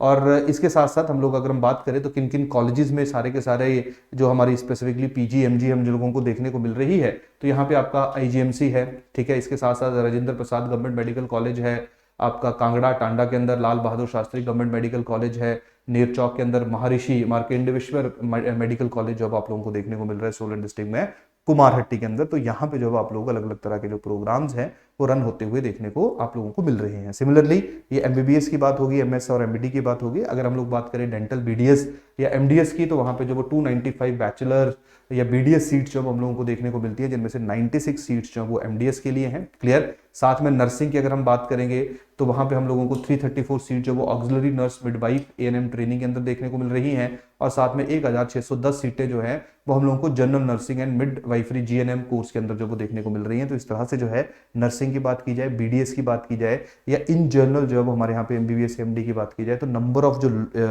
लोग हैं, क्लियर, पहले इनकी संख्या मैंने बताया आपको 200-250 के आसपास हुआ करती थी, अब इसमें काफी सब्सटेंशियल इंक्रीज जो हम लोगों को देखने को मिल रहा है। क्लियर। साथ में जैसे एमबीबीएस के बाद जो इंटर्नशिप करना बड़ा ज्यादा जरूरी होता है, तो इंटर्नशिप के दौरान स्टाइफंड जो वो सरकार के द्वारा दिया जाता है। तो जो एमबीएस वाला बच्चा होगा उसको पहले 17,000 दिया जाता था, अब वो 20,000 दिया जाएगा, और जो बीडीएस वाला है उसको 17,000 ही दिया जा रहा है। उसमें जो वो किसी भी तरह का चेंज नहीं हुआ है। क्लियर। तो इस तरह से जो वो अलग अलग, जैसे diplomat of national board courses जो हैं उनकी भी शुरुआत हुई है, जहां राजेंद्र प्रसाद जो गवर्नमेंट कॉलेज हमारा कांगड़ा टांडा में है वहां पे। इसके साथ साथ जो वो लाल बहादुर शास्त्री मेडिकल कॉलेज जो है वो नेर चौक में, वहाँ पे 8 स्पेशलिटीज के ऊपर काम हो रहा है। यानी कि स्पेशलिटीज का मतलब है जहाँ पे कोई है ना किडनी के ऊपर काम हो रहा है, लंग्स के ऊपर काम हो रहा है। क्लियर। तो अलग अलग जगहों के ऊपर जो है वो, जैसे हमीरपुर के अंदर जो हम लोगों को गवर्नमेंट मेडिकल कॉलेज, जिसका नाम doctor Radhakrishnan government medical college RKGMC। Clear. तो यहाँ पे अलग अलग तरह के जो स्पेशलिटी के कोर्सेज उनको रन किया जा रहा है। क्लियर। तो ये जो हमारे यहाँ पे इंफ्रास्ट्रक्चर की डेवलपमेंट है उसकी बात हो रही है। इसके साथ साथ हमारे यहाँ पे जो नेशनल गवर्नमेंट है उसने जो आयुष मिशन है उसको भी लॉन्च किया हुआ था। आयुष का मतलब क्या है कि देखिए, जो मेनली अभी तक जितना हेल्थ इंफ्रास्ट्रक्चर की हम लोगों ने बात की, ये सारा का सारा एलोपैथी वाला। एलोपैथी का मतलब है कि ये थोड़ा मॉडर्न मेडिकल साइंसेज जो उनकी बात हो रही है। लेकिन जब हम लोग हमारे देश को देखते हैं तो हमें हमारे यहाँ पे ट्रेडिशनल साइंसेज भी मौजूद हैं। ट्रेडिशनल साइंसेज का मतलब है जैसे आयुर्वेदा। ठीक है जी। तो ये जो आयुष है ये बेसिकली यही है। आयुर्वेदा आ गया आपका, योगा है, यूनानी है, सिद्धा है, होम्योपैथी है। तो इसे मिलकर जो आप लोगों का आयुष बनता है। तो आयुष से रिलेटेड या आयुष के जो प्रोग्राम है वो भी हम लोगों को हमारे हिमाचल प्रदेश के अंदर जो वो काफी ज्यादा देखने को मिलते हैं। क्लियर। जहां पे जो वो टीबी मुक्त हिमाचल अभियान के लिए जो वो आयुष विभाग काम कर रहा है कि टीबी को जो वो किस तरीके से रिमूव किया जा सके। इसके साथ साथ जो वो अलग अलग तरह के 23 हम लोगों को क्लिनिक्स और साथ में बाल आश्रम जो है वो देखने को मिल रहे हैं, जहां पे आयुष से रिलेटेड जो वो लोगों की या आयुष को यूज करके जो वो लोगों की जो बीमारियां हैं उनको ठीक किया जाता है। क्लियर। तो इसके साथ साथ जो है हर फ्राइडे को जो है वो वीकली योग दिवस जो है वो ऑब्जर्व किया जाता है, ताकि योगा के जो बेनिफिट है वो लोगों तक पहुंचाए जा सके। तो आयुष को भी हम लोग प्रॉपर्ली हमारे प्रदेश के अंदर जो वो इंप्लीमेंट होता वो देख रहे हैं। इसके साथ साथ जो है वो एक प्रोग्राम शुरू किया गया है, दैट इज पाठशाला आयुष वाटिका, जहां पे जो हमारे यहाँ पे स्कूल्स हैं वहां पे अलग अलग तरह के जो हर्ब्स है, ठीक है, जो हर्ब्स हमारे मेडिकल प्लांट्स हैं उनको स्कूल्स के अंदर जो है वो प्लांट किया जाता है, ताकि लोगों को जो अब अपने जो पुराना कल्चर है जहाँ पे मेनली हम लोग अपने आप को हर्ब से जो वो क्योर किया करते थे, तो लोगों को जो उसके बारे में ही ज्यादा से ज्यादा जो वो जानकारी पता चले। और इस स्पेसिफिक प्रोग्राम की जो शुरुआत है वो सीनियर सेकेंडरी स्कूल बल्दियान जो कि डिस्ट्रिक्ट शिमला के अंदर है वहां से शुरू की गई है। क्लियर। तो स्पेसिफिक टाइम पे आयुष डिपार्टमेंट के द्वारा जो है वो 60,792 मेडिसिनल प्लांट जो है वो उनको जो स्कूल्स हैं उनमें प्लांट किया गया है। क्लियर। तो ये जो है वो हम लोगों को कुछ इंपॉर्टेंट स्कीम्स जो हैं वो देखने को मिल रही हैं। किससे रिलेटेड? ये हम लोगों को देखने को मिल रही हैं related to health sector in Himachal Pradesh in general. Clear. समझ आगे कहानी की नहीं आई? क्लियर। तो हम लोगों ने जो हेल्थ सेक्टर है उसको इस तरीके से जो वो अंडरस्टैंड किया कि क्या हेल्थ का स्टेटस है, क्या प्रोग्राम्स है, और क्या हम लोगों को यहाँ पे इंफ्रास्ट्रक्चर और हेल्थ से रिलेटेड जो रिसर्च है, क्लियर, या एजुकेशन उसको स्प्रेड करने के लिए कौन कौन से जो कदम है, कौन कौन से स्टेप्स जो है वो सरकार के द्वारा उठाए गए हैं। क्लियर है सब लोगों को? अब देखिए जो अगले हमारे 2 चैप्टर्स हैं बहुत ज्यादा डिफिकल्ट चैप्टर नहीं है, ये थोड़े से आसान चैप्टर भी हैं। क्लियर। यहाँ पे बस हमें थोड़ा सा स्कीम्स प्रोग्राम्स के ऊपर जो है वो थोड़ा ध्यान केंद्रित करना पड़ेगा।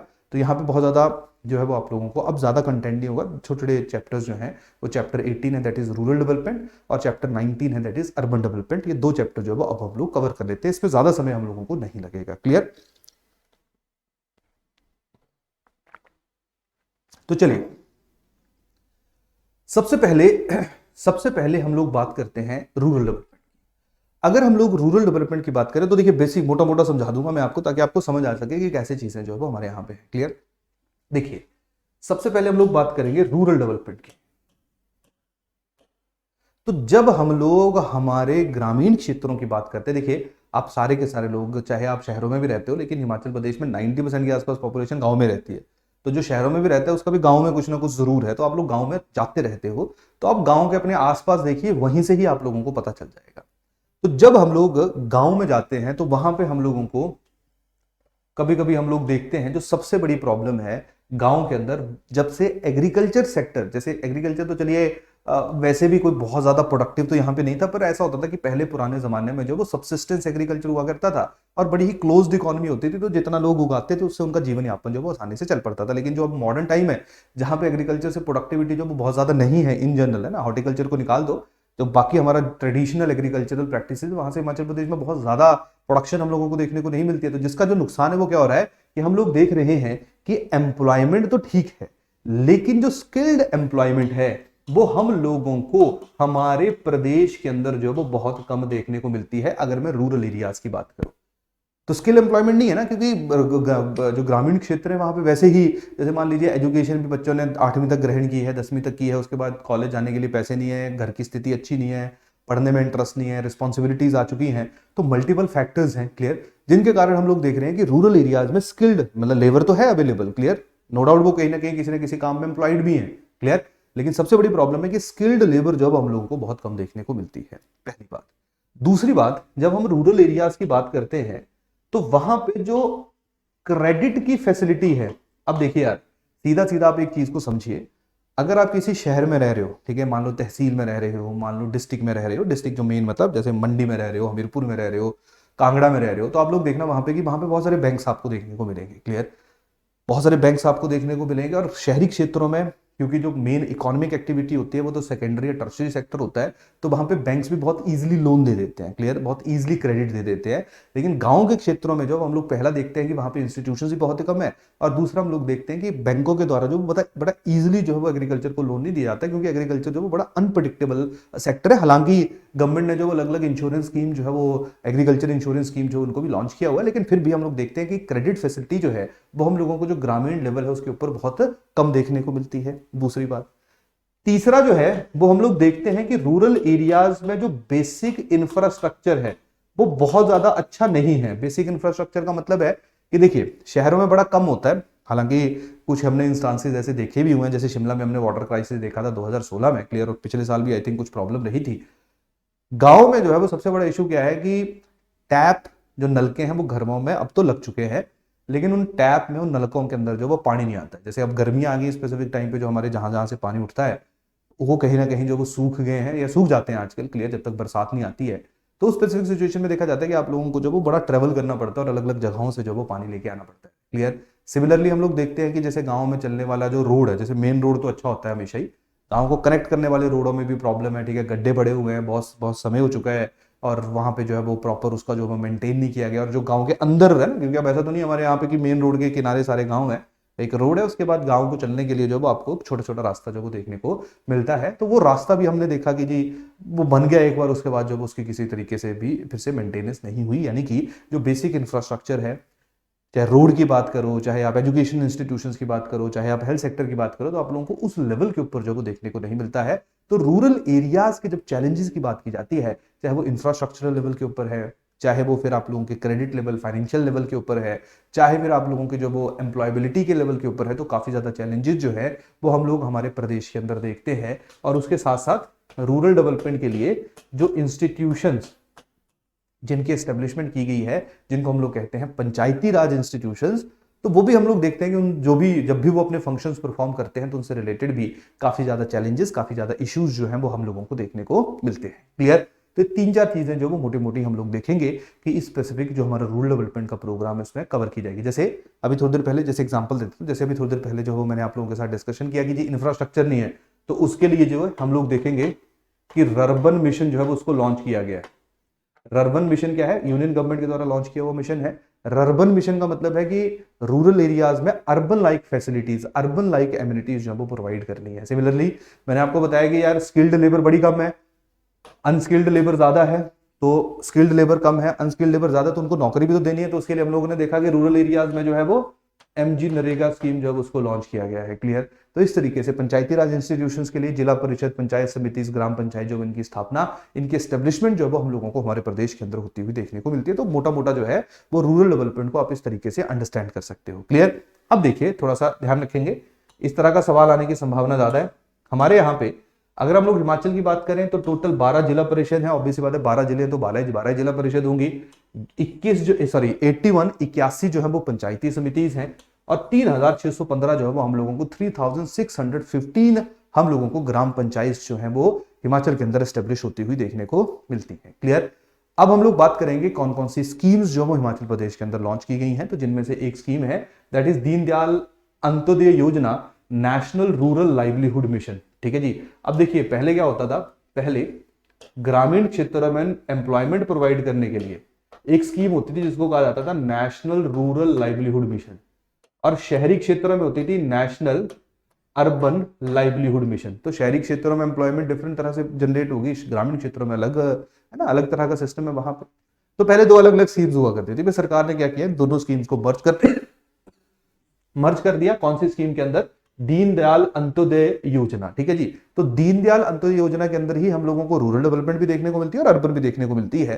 तो हम यहां पे बात कर रहे हैं दीनदयाल अंत्योदय योजना, नेशनल रूरल लाइवलीहुड मिशन, यानी कि ग्रामीण क्षेत्रों में जो वो किस तरीके से जो है वो लाइवलीहुड जो है वो उसको प्रोवाइड किया जा रहा है, नौकरियां जो वो प्रदान की जा रही हैं। क्लियर। अब यहां पे देखना, यहाँ पे जो है वो प्रॉपर जो फार्म्स लाइवलीहुड भी प्रोवाइड किया जा रहा है, लोगों को प्रॉपर ट्रेनिंग दी जा रही है ताकि वो एग्रीकल्चरल एक्टिविटीज को प्रमोट किया जा सके। इसके साथ साथ नॉन फार्म लाइवलीहुड भी जो है वो प्रमोट किया जा रहा है। नॉन जो आपका फार्म लाइवलीहुड का मतलब क्या है कि मान लीजिए मेरे को जो है वो अपना है ना कोई सामान जो वो कहीं जाके बेचना है, तो मेरे को प्रॉपर ट्रेनिंग दी जाएगी, वैन वगैरह का जो वो एक ऑप्शन दिया जाएगा कि मैं वैन के जरिए जो अपना सामान कहीं पे सेल कर सकता हूं। क्लियर। सिमिलरली जो है वो मार्केट को कैसे रीच करना है, मार्केट तक कैसे पहुंचना है, कैसे अपना सामान जो है वो ज्यादा बेचना है, that is non farm livelihood. तो बेसिकली जब हम लोग जो स्पेसिफिक स्कीम की बात करेंगे तो इसका जो मेन ऑब्जेक्टिव है वो फार्म लाइवलीहुड के साथ साथ जो है वो नॉन फार्म लाइवलीहुड जो है उसको भी प्रोवाइड करना है कि किस तरीके से ब्रांड बिल्ड करने हैं। जैसे हम लोग देख रहे हैं कि आजकल हॉर्टिकल्चर वगैरह जो है उनमें है ना, हमारे यहाँ पे जो अलग अलग किसान है उन्होंने अपने अपने ब्रांड जो है वो धीरे धीरे बिल्ड करने जो वो शुरू कर दिए हैं। तो ध्यान रखना, आज से 10 साल के बाद हिमाचल जो है वो हॉर्टिकल्चर में एक सक्सेस स्टोरी होगी, हिंदुस्तान के लिए नहीं पूरी दुनिया के लिए। क्लियर। 10-12 साल की बात है, हिमाचल एक डिफरेंट गेम चला जाएगा जिस तरह की परिस्थिति जो है वो स्पेसिफिक टाइम पे चल रही है। और हिमाचल प्रदेश की जो खासियत है वो यही रही कि इरिस्पेक्टिव ऑफ गवर्नमेंट्स, क्लियर, चाहे कोई भी सरकार आई, लेकिन यहाँ पे जो हमेशा लेवल जो है वो हमेशा पॉजिटिव डायरेक्शन में ही मूव हुआ है। ठीक है जी।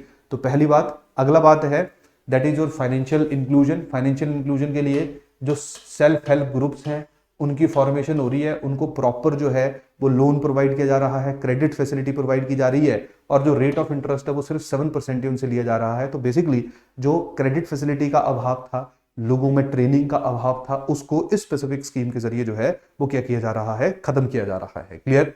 इसके साथ साथ जो है वो इंफॉर्मेशन टेक्नोलॉजी को प्रॉपर जो है वो प्रमोट किया जा रहा है। साथ में जो जेंडर कैंपेन है वो रन किए जा रहे हैं, जहां पे पंचायती राज इंस्टीट्यूशंस को MOU साइन करवाया गया है। जैसे एक केरला की ऑर्गेनाइजेशन है दैट इज योर कुतुम्बश्री। क्लियर। तो यहाँ पे किस तरीके से जो है वो किस तरह से जो है वो हम लोग जो जेंडर बेस्ड वायलेंस उसको खत्म कर सकते हैं, और उसके साथ साथ जेंडर बेसिस के ऊपर जो है वो वुमेन की डेवलपमेंट जो है वो की जा सकती है। उसके लिए जो है वो हमारे यहाँ पे दो ब्लॉक्स कहाँ पे है, एक राजगढ़ के अंदर है और दूसरा ठियोग के अंदर है, जहाँ पे 20-20 पंचायतें जो हैं उनको जो है वो आइडेंटिफाई किया गया है, और वहां पे जो वुमेन एम्पावरमेंट है उसके ऊपर हम लोगों को काम होता हुआ देखने को मिल रहा है। सिमिलरली ग्रामीण क्षेत्रों के अंदर जो है जो हमारे यहाँ पे ट्रेडिशनल क्राफ्ट्समैन एंड आर्टिशन है, क्लियर, उनकी स्किल को और ज्यादा डेवलप करने के लिए, जैसे हम लोग देखते हैं ना कि हमारे यहाँ पे जो है वो कांगड़ा पेंटिंग है, थंका पेंटिंग है, स्टोन के कार्विंग्स हैं, ठीक है जी, मिनिएचर हैंडलूम हमें देखने को मिल रहा है, चंबा रुमाल है।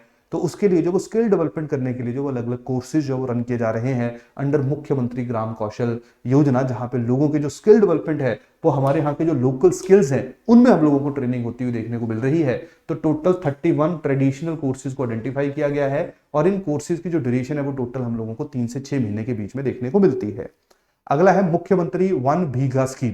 तो 1 बीघा स्कीम का मतलब यहाँ पे क्या है कि जैसे हम लोग देखते हैं कि हमारे यहाँ पे घर है, घर के पीछे जो है वो प्रॉपर एक है ना, नॉर्मली लोग ऐसे बनाते हैं कि घर है फिर उन्हीं की जमीन होती है आसपास, तो वहां पे जो है वो इस स्पेसिफिक स्कीम के जरिए जो है वो स्पेसिफिकली जो वुमेन है उनको जो है वो यहाँ पे हेल्प की जाती है सरकार के द्वारा, ताकि वो अपने एरिया में जो वो किचन गार्डन बना सकें, क्लियर, और वहाँ पे जो वो न्यूट्रिशियस हेल्दी फ्रूट या जो फूड है उसको प्रोड्यूस कर सके, क्लियर। यार बेसिकली इस स्कीम के अंतर्गत कोई भी एक वुमेन है, उसके पास अगर एमजी नरेगा कार्ड है तो उसको 1 लाख रुपए तक का जो हेल्प है, 1 लाख रुपए तक के जो बेनिफिट है वो यहाँ पे स्पेसिफिक स्कीम के अंतर्गत जो वो प्रोवाइड किए जाते हैं, क्लियर। इसके साथ साथ नेक्स्ट आपका आ गया दीनदयाल उपाध्याय ग्रामीण कौशल योजना। तो वो मुख्यमंत्री थी यहाँ पे हमारे ये नेशनल यूनियन गवर्नमेंट के द्वारा जब स्पेसिफिक स्कीम को लॉन्च किया गया है। इसका मेन ऑब्जेक्टिव है जो ग्रामीण क्षेत्रों में जो गरीब युवक है 15 साल से लेकर 35 साल का, और उसके साथ साथ जो वुमेन है, वल्नरेबल ग्रुप्स हैं, क्लियर, यानी कि जिनको किसी तरीके की डिसेबलमेंट है, क्लियर, उनको जो वो प्रॉपरली स्किल डेवलपमेंट के लिए अलग अलग तरह के जो प्रोग्राम्स हैं वो सरकार के द्वारा जो लॉन्च किए गए हैं। और उसके बाद ये इंश्योर किया जाएगा इसी स्पेसिफिक स्कीम के अंतर्गत कि उनको जो नौकरी भी बाद में एटलीस्ट होता है ना, मिनिमम जो पैसा है वो भी इंश्योर हो, क्लियर। तो स्किल डेवलपमेंट के साथ साथ एम्प्लॉयमेंट दोनों प्रोवाइड करना जो वो दीनदयाल उपाध्याय ग्रामीण कौशल योजना है, इसका मेन ऑब्जेक्टिव है, क्लियर। तो ये कुछ स्कीम्स, कुछ प्रोग्राम जब हम लोगों को हमारे प्रदेश के अंदर जो वो देखने को मिलते हैं। इसके साथ साथ हम लोग आजकल देख रहे हैं कि जो ग्रामीण क्षेत्र है उसमें वाटरशेड प्रोटेक्शन जो हम लोगों को देखने को नहीं मिल रही है। वाटरशेड का मतलब समझिए आप लोग, वाटरशेड का मतलब है कि ये स्पेसिफिक एरिया है जहां जहां बारिश हो रही है, जहां जहां से ये पानी गुजर रहा है वो सारे का सारा आपका वाटरशेड एरिया आता है, ठीक है जी। जैसे मान लो यहाँ पे पेड़ है, ठीक है, यहाँ पे प्रॉपर चेक डैम है, मतलब सॉइल इरोजन को हम लोगों ने रोकना है। फॉरेस्ट्रेशन जब हम लोगों ने ज्यादा से ज्यादा करनी है, जो ग्राउंड वाटर है उसको हम लोगों ने रिचार्ज करना है ताकि ज्यादा से ज्यादा ग्राउंड वाटर जो हमारे यहाँ पे रहे, क्लियर। इरोजन जो वो कम हो, फ्लड्स फ्यूचर में उनका इम्पैक्ट जो वो मिटिगेट हो। तो यानी कि पूरे का पूरा एरिया, इसकी जो मेंटेनेंस है, इसकी जो डेवलपमेंट है वो हम लोग किसके जरिए देखते हैं, वो हम लोग देखते हैं that is your watershed development programme. और जो वाटरशेड डेवलपमेंट प्रोग्राम है ये प्रधानमंत्री कृषि सिंचाई योजना का जो है वो एक कंपोनेंट है, जहां पे 90:10 का मतलब क्या है कि 90 रुपया जो वो सरकार सेंट्रल गवर्नमेंट के द्वारा दिया जाएगा और 10 रुपया जो वो किसके द्वारा दिया जाएगा, ये दिया जाएगा स्टेट गवर्नमेंट के द्वारा, क्लियर। तो यहाँ पे हिमाचल प्रदेश के अंदर वाटरशेड डेवलपमेंट के लिए अलग अलग जो डिस्ट्रिक्ट्स के अलग अलग ब्लॉक्स को आइडेंटिफाई किया गया है। और देखिए वाटरशेड में अंदर क्या क्या एक्टिविटीज आएंगी, जैसे टॉयलेट बनेंगे, रेन शेल्टर्स बनेंगे, तालाब बनेगा, क्लियर, ताकि ग्राउंड वाटर को भी रिचार्ज किया जा सके और वाटर की अवेलेबिलिटी भी प्रॉपर रहे। इसके साथ साथ फार्म पॉन्ड बनेंगे, चेक डैम बनेंगे ताकि इरोजन जो है उसको रोका जा सके, क्लियर। तो यहाँ पे हम लोगों ने देखा कि हिमाचल प्रदेश के अंदर जो हम लोगों को अलग अलग जो ब्लॉक्स हैं वो आइडेंटिफाई होते हुए देखने को मिल रहे हैं। तो देखिए वाटरशेड में यहाँ पे Himachal Pradesh state institute of rural development SIRD Sirmaur district में पौंटा साहिब और पछाड़ वाला जो एरिया है वहां पे वाटरशेड डेवलपमेंट कर रही है। उसके बाद IIT मंडी आ गया, कुल्लू, लाहौल स्पीति, मंडी, यहाँ पे ये ब्लॉक्स यहाँ पे हैं, अन्नी है, निर्मंड है, लाहौल, सिराज, बाहल, उसके साथ साथ गौहर, बली चौकी, क्लियर। अब यहाँ पे अगर मैंने नाम गलत प्रोनाउंस किए होंगे तो बस यहाँ पे स्पेलिंग लिखिए, उससे आप लोग अपने जहाँ क्योंकि देखिए जो जिस क्षेत्र से है उस क्षेत्र में अपनी भाषा में हम किसी नाम को कैसे बोले और अंग्रेजी में कैसे लिखा जा रहा है उसमें बहुत सारा डिफरेंस होता है, ठीक है। तो मैं देखता रहता हूँ कि पीछे सर आपने गलत नाम प्रोनाउंस कर दिया, ठीक है जी, हो गया गलती, क्योंकि लाखों नाम है हमारे हिमाचल के अंदर और वो इंग्लिश में बाद में लिखे गए, पहले तो आप लोगों ने उनका नाम जो है वो प्रोनाउंस किया, ठीक है जी। तो इसलिए जो वो गलती होने की संभावना होती है अंटिल नॉलेज उस जगह के बारे में मेरे को खुद ना पता हो तो, या मैं वहां का लोकल ना हूं तो थोड़ा सा नाम लेने में थोड़ी सी मुश्किल होती है, क्लियर। चलिए उसके बाद आपका जो है वो NIT हमीरपुर, यहाँ पे बिलासपुर, चंबा, हमीरपुर, कांगड़ा, ऊना आ गया, हिमकॉस्ट, किन्नौर, शिमला, सोलन आ गया। तो ये थोड़ा सा ना एक बार नजर मार लेना इनके ऊपर कि कौन कौन से ब्लॉक जो वो किसके अंदर और कौन कौन सी एजेंसी जो है वो हमारे यहाँ पे जो वाटरशेड डेवलपमेंट प्रोग्राम है इसके अंदर इन्वॉल्व है, क्लियर। इसके साथ साथ जो हमारे यहाँ पे अमृत सरोवर इसी का ही एक हिस्सा है। अमृत सरोवर जो है जिनका मेन ऑब्जेक्टिव है जो हमारे यहाँ पे वाटर बॉडीज हैं उनको रीजुबिनिएट किया जा सके। जैसे हम लोग देखते हैं कि with the passage of time जो वाटर बॉडीज है वो बहुत ज्यादा डिप्लीट होती जा रही है, तो उनको फिर से रिवाइव करने के लिए जो है वो पूरे हिंदुस्तान के अंदर जो वो अमृत सरोवर जो मिशन है इसको शुरू किया गया था और इसकी जो इनॉग्रेशन है वो 24 अप्रैल 2022 को हुई थी। तो अब देख लीजिए हमारे पूरे देश में या हमारे प्रदेश के अंदर जो है वो टोटल 86 जो अमृत सरोवर उनको आइडेंटिफाई किया गया है, जिनमें बस ध्यान रखना बिलासपुर के अंदर कोई भी नहीं है, चंबा के अंदर 2, हमीरपुर के अंदर 3, सबसे ज्यादा 28 है कहां पे, कुल्लू के अंदर, क्लियर। तो इनको भी एक बार आप लोगों ने याद रख लेना। लाहौल एंड स्पीति के अंदर भी कोई नहीं है। तो देखिए नॉर्मली जब इस तरह का डाटा होता है तो हम लोग ऐसे ऑब्जर्व कर लेते हैं कि हाईएस्ट किसका है, लोएस्ट किसका है, किसका जीरो है, ताकि अगर पेपर में कभी इस तरह के सवाल आ भी जाए तब भी हम लोग जो है उनको बहुत ईजिली एलिमिनेट कर सके। क्लियर। इसके साथ साथ प्रधानमंत्री आवास ग्रामीण या आवास योजना है ग्रामीण क्षेत्रों के अंदर, जहां पे सरकार के द्वारा लोगों को घर बनाने के लिए जो फाइनेंशियल असिस्टेंस है वो प्रोवाइड की जाती है। यहाँ पे भी 90:10 है। 90:10 का मतलब है 90% सेंटर आएगा, 10% जो वो स्टेट का आएगा। क्लियर। इसमें 1.5 लाख रुपए तक का जो पैसा है वो सरकारों के द्वारा जो वो प्रोवाइड किया जाता है। क्लियर। और साथ में जो स्टेट गवर्नमेंट है वो 20,000 रुपया जो है वो एक्स्ट्रा भी प्रोवाइड कर रही है। क्लियर। इसके साथ साथ अगर हम लोग बात करेंगे तो इसमें इनका इस ये जो प्रधानमंत्री ग्रामीण योजना इसका मेन ऑब्जेक्टिव है पक्का का मतलब है जो आपके कंक्रीट के हाउसेस हैं उनको बनाना, क्योंकि हम लोग अपने ग्रामीण क्षेत्रों के अंदर जो है वो शहरी जो घर हैं वो बनते हुए देखते हैं। क्लियर। यहां पे एक समझ आगे कहानी नहीं आई। ठीक है, चलिए उसके बाद है मुख्यमंत्री आवास योजना। ये हिमाचल प्रदेश की सरकार के द्वारा जितने भी लोग जो बिलो पॉवर्टी लाइन रह रहे हैं उनके लिए स्कीम को जो वो लॉन्च किया गया है। क्लियर। और 2022-23 में जो है वो 1482 जो घर है 432 घर जो उनको बनाया गया है, 21.48 करोड़ रुपया जो वो यहाँ पे लगाया गया है। क्लियर। इसके साथ साथ लास्ट है सांसद आदर्श ग्राम योजना। सांसद आदर्श ग्राम योजना जो है इसको लॉन्च किया गया था ताकि जो ग्राम पंचायतें हैं उनको हमारे जो सांसद है वो अडॉप्ट करे और फिर उनको जो है वो डेवलप करे और बेटर फैसिलिटी जो वो वहां पे प्रोवाइड करे। तो हम लोगों ने देखा कि हमारे यहाँ पे देखिए अलग अलग जगहों के ऊपर श्री कृष्ण कपूर हैं, ठीक है, इनके द्वारा जो है वो मांगला करके जो जगह है, ठीक है, ग्राम पंचायत है जो चंबा के अंदर है और पार्लियामेंट्री कॉन्स्टिट्यूएंसी जो है वो कौन सी है, कांगड़ा की है, चंबा डिस्ट्रिक्ट के अंदर है, उसको जो है वो लिया गया है। सिमिलरली कृष्ण कपूर के द्वारा जो है वो मैल को लिया गया, प्रतिभा के द्वारा चौंतड़ा को लिया गया, नॉन प्रतिभा सिंह के द्वारा गाहर, ठीक है, बदैच, उसके साथ साथ सुरेश कश्यप जो है उनका जो है वो भूंद, उसके साथ जो है वो कोटी पदोग। तो इन सारे के सारे जो एरियाज है इनको जो आप लोगों ने एक बार याद रख लेना है। और लास्ट मिशन है that is Shyama Prasad Mukherjee urban mission, जहां पे मेन ऑब्जेक्टिव है कि किस तरह से जो हिमाचल प्रदेश है वहां पे अलग अलग क्लस्टर्स बनाए जाए। क्लस्टर बनाने का मतलब क्या है यहाँ पे कि अगर मान लीजिए जैसे नेशनल लेवल की स्कीम है, नेशनल लेवल पे क्या होता है कि कोई भी एक एरिया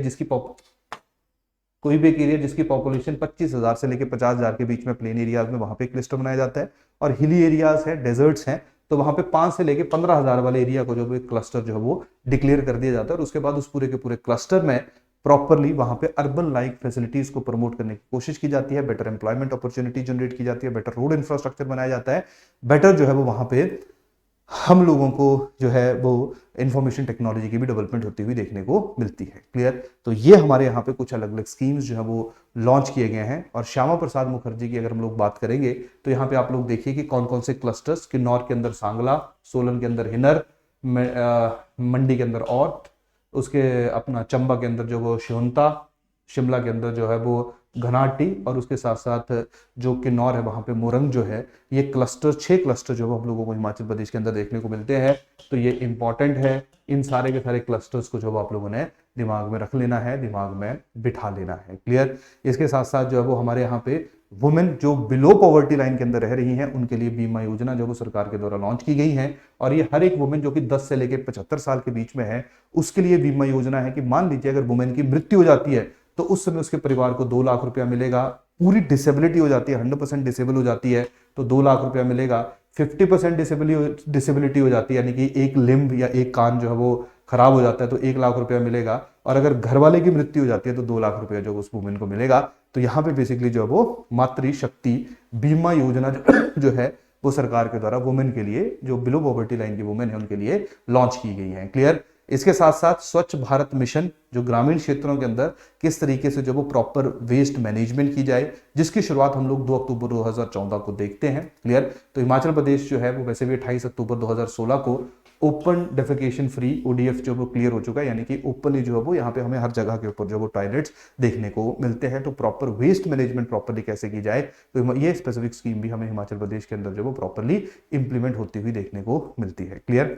और साथ में MG नरेगा की अगर हम बात करें तो सेंटर ने कितना शेयर लिया, सेंटर ठीक है, कितना एक्सपेंडिचर हुआ, 1,04,769 लाख रुपया जो है वो टोटल खर्चा हुआ, जिसमें सेंटर और स्टेट का जो है वो आप लोग टोटल देख सकते हो। और कितने लोगों को जो है एम्प्लॉयमेंट मिली, 5,75,651 लोगों को जो है वो एम्प्लॉयमेंट MG नरेगा के अंदर जो है वो हम लोगों को हमारे प्रदेश के अंदर जो है वो मिलती हुई देखने को मिली। क्लियर।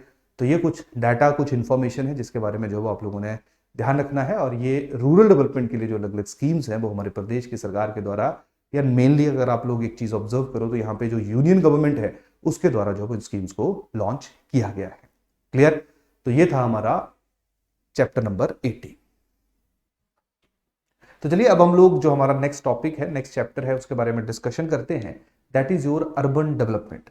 अगर हम लोग अर्बन डेवलपमेंट की बात करें तो अर्बन एरियाज के भी जो इश्यूज हैं, अर्बन एरियाज का भी जो सिचुएशंस हैं, जो प्रोग्राम पॉलिसीज हैं, वो कहीं ना कहीं हम लोगों को वैसे ही देखने को मिलेगी जैसे हम लोगों को रूरल एरियाज में देखने को मिलती है।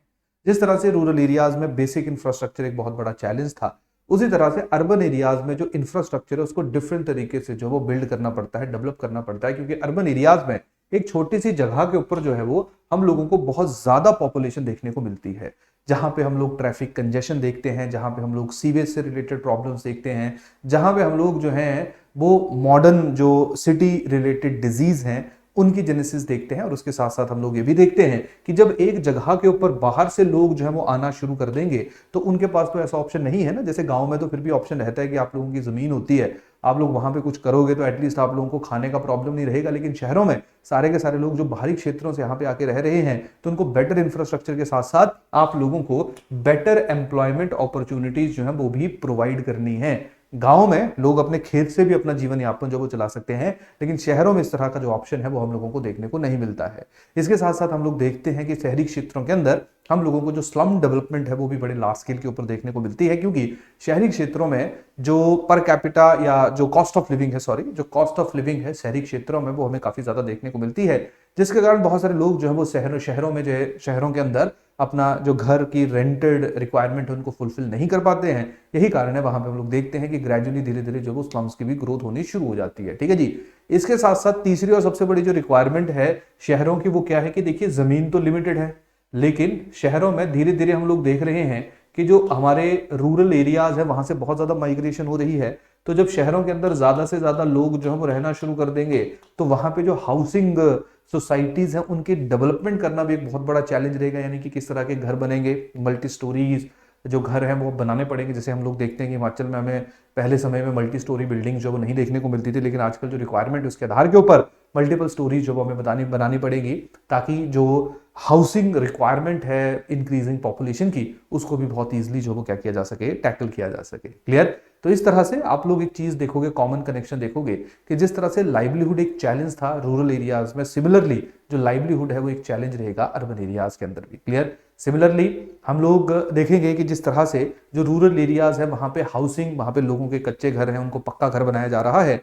शहरी क्षेत्रों के अंदर हम लोग देखेंगे कि कहीं ना कहीं हम लोगों को जो हाउसिंग कॉम्प्लेक्स हैं वो डेवलप होते हुए देखने को मिलेंगे। सिमिलरली जो स्वच्छ भारत मिशन है तो गांव में भी स्वच्छ भारत मिशन के लिए प्रॉपर सैनिटेशन कैंपेन जो वो सरकार के द्वारा चलाए गए, जहां पे हर जगह जो है वो हम लोग देखते हैं कि टॉयलेट्स वगैरह की प्रिपरेशन की गई। तो सिमिलरली शहरी क्षेत्रों के अंदर भी हम लोगों को हर एक घर के अंदर अंदर तो सही है, लेकिन उसके साथ साथ जो पब्लिक प्लेसेस हैं वहां पे भी जो सैनिटेशन है उसका प्रॉपर ख्याल रखना है, प्रॉपर ध्यान रखना है। क्लियर? सिमिलरली यहाँ पे हम लोगों को अमृत मिशन देखने को मिलता है। जैसे गांव में एक एमजी नरेगा स्कीम है जहां पे लोगों को लाइवलीहुड प्रोवाइड किया जाता है। सिमिलरली शहरी क्षेत्रों के अंदर भी 120 दिन की मिनिमम गारंटी स्कीम जो सरकार के द्वारा रन की जाती है। तो आप लोग यहाँ पे यानी ये जो दोनों चैप्टर्स हैं, चैप्टर 18 एंड चैप्टर 19, इन दोनों में जो वो काफी ज्यादा सिमिलैरिटीज देखोगे। क्लियर? तो यहाँ पे हम लोग मेनली जो हमारा फोकस रहेगा वो यही रहेगा कि किस किस तरह की जो स्कीम्स हैं, क्या क्या डाटा, क्या क्या फैक्ट्स जो हम लोग याद रखेंगे, क्या क्या डाटा फैक्ट जो हम लोग मेमोराइज करेंगे, इसी के ऊपर जो हम लोगों का फोकस रहेगा। क्लियर? तो सबसे पहला जो हमारा टॉपिक जिसको कवर किया गया है यहाँ पे वो बेसिकली है हाउसिंग से रिलेटेड। तो जैसा कि मैंने थोड़ी देर पहले आप लोगों को बताया कि हाउसिंग जो है यहाँ पे बहुत बड़ा चैलेंज है।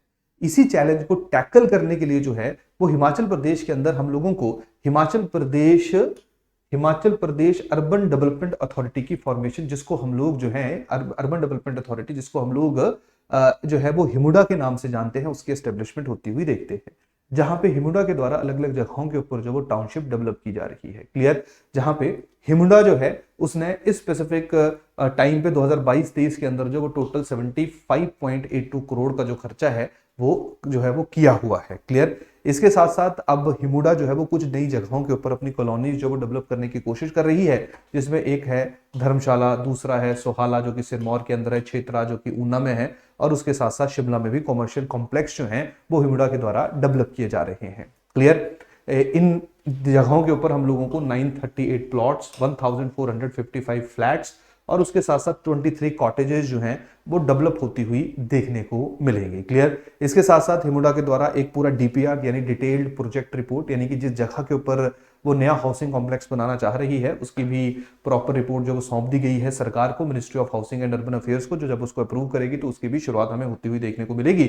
और ये है आपकी माउंटेन टाउनशिप जो हम लोगों को जैथिया देवी शिमला हिल्स के अंदर जो है वो डेवलप होती हुई देखने को मिलेगी। क्लियर। इसके साथ साथ जो है वो बाकी जगहों के ऊपर काम चल रहा है। हिमुडा के अलग अलग प्रोजेक्ट्स हैं जो सनौली, सपरून, शील, Dharampur, Parwanoo, Nalagarh, Dehra, धौडी, Rajwadi, clear, in specific जगहों के ऊपर जो है वो अलग अलग स्कीम्स या अलग अलग टाउनशिप हिमुडा के अंदर कॉमर्शियल और रेजिडेंशियल हम लोगों को चलती हुई देखने को मिल रही है। क्लियर। तो हाउसिंग में जो एक अथॉरिटी है जिसके बारे में आप सब लोगों को पता होना चाहिए, that is your housing and urban development authority है, जिसका नाम जो है वो हमारे यहाँ पे क्या है, हिमुडा है।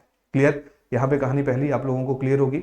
दूसरी अगर हम लोग बात करेंगे कि अर्बन डेवलपमेंट का, देखिए वही वाली बात है, जैसे एक तो हाउसिंग एक बहुत बड़ा इशू है, तो जिसके लिए हिमुडा जो है वो अलग अलग तरह के रेजिडेंशियल एंड कमर्शियल फ्लैट्स जो हैं या कमर्शियल जो एकोमोडेशंस हैं उनको डेवलप कर रही है, उसको बिल्ड कर रही है। सिमिलरली दूसरा जो सबसे बड़ा इशू रहता है अर्बन एरियाज में वो है गवर्नेंस। ठीक है जी। शहरी जो हमारे रूरल एरियाज थे, ग्रामीण क्षेत्र थे, वहां पे भी यही इशू था। तो वहां पे हम लोगों ने देखा था पंचायती राज इंस्टीट्यूशंस की स्थापना होती है, और अर्बन एरियाज में हम लोग देखते हैं यहाँ पे जो अर्बन लोकल बॉडीज हैं उनकी स्थापना की जाती है। तो हिमाचल प्रदेश के अंदर हम लोगों को टोटल 61 अर्बन लोकल बॉडीज जो है वो देखने को मिलती हैं।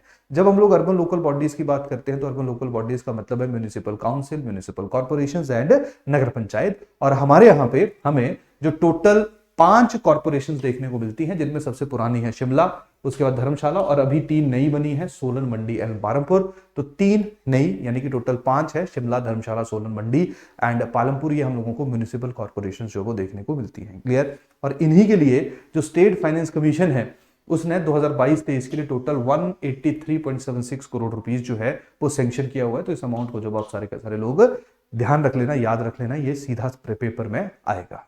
क्लियर। यहां पे कहानी सब लोगों को समझ आ रही है। डन। तो अर्बन गवर्नेंस के लिए ये आ गया। तीसरा जो है वो हमारा आ गया, जैसे हम लोगों ने थोड़ी देर पहले जो है वो दीनदयाल अंत्योदय योजना, नेशनल रूरल लाइवलीहुड मिशन देखा था। सिमिलरली वही स्कीम जिसके 2 हिस्से हैं, दूसरा हिस्सा है दीनदयाल अंत्योदय योजना national urban livelihood mission, DAYNULM। Clear. तो इसका भी मेन ऑब्जेक्टिव क्या है, सेल्फ हेल्प ग्रुप्स की जो है वो फॉर्मेशन करना, उसके साथ साथ उन सेल्फ हेल्प ग्रुप्स को प्रॉपर ट्रेनिंग प्रोवाइड करना, साथ में उनको प्रॉपरली जो वो लोन एप्लीकेशंस है ना, लोन प्रोवाइड करना, और उसके साथ साथ प्रधानमंत्री स्वनिधि योजना है, जो हमारे यहाँ पे वेंडर्स होते हैं, स्ट्रीट वेंडर्स होते हैं, उनको प्रॉपरली लोन्स वगैरह जो वो प्रोवाइड करना, ताकि उनकी एम्प्लॉयमेंट जनरेशन और उनकी जो आमदनी है उसके ऊपर या उनके जो फाइनेंशियल इश्यूज हैं उनके ऊपर किसी तरह का नेगेटिव इंपैक्ट ना पड़े। क्लियर। तो ऑलमोस्ट सिमिलर तरह का जो इशू है वो हम लोगों को देखने को मिल रहा है। इसके साथ साथ सेंटर की तरफ जो है वो अर्बन एरियाज के डेवलपमेंट के लिए जो वो ग्रांट रिलीज की जाती है, जिस ग्रांट को 2 हिस्सों में डिवाइड किया जाता है। एक होती है यूनाइटेड ग्रांट। यूनाइटेड ग्रांट का मतलब होगा कि वो मिलेगी। जैसे मान लीजिए सेंटर ने अगर 100 रुपया देना है तो उसमें से कुछ यूनाइटेड ग्रांट होगी, क्लियर, और कुछ जो है वो टाइड ग्रांट होगी। तो यूनाइटेड ग्रांट वो ग्रांट होगी जो मिलेगा ही मिलेगा। क्लियर। टाइड ग्रांट वो होगी क्योंकि 15 फाइनेंस कमीशन की कुछ कंडीशंस है जो उनको फुलफिल करेंगे अर्बन एरियाज, उनको जब उतना पैसा रिलीज कर दिया जाएगा। तो टोटल 40% जो है वो सॉरी मैंने यूनाइटेड बोल दिया, पार्डन, 40% जो वो अनटाइड ग्रांट है, अनटाइड ग्रांट है, और 60% जो वो हम लोगों को क्या देखने को मिल रही है, टाइड ग्रांट देखने को मिल रही है। क्लियर। इसके साथ साथ जो है वो टोटल 22-23 में टोटल जो प्रोविजन किया गया वो 162 करोड़ का जो वो हम लोगों को देखने को मिलता है। क्लियर।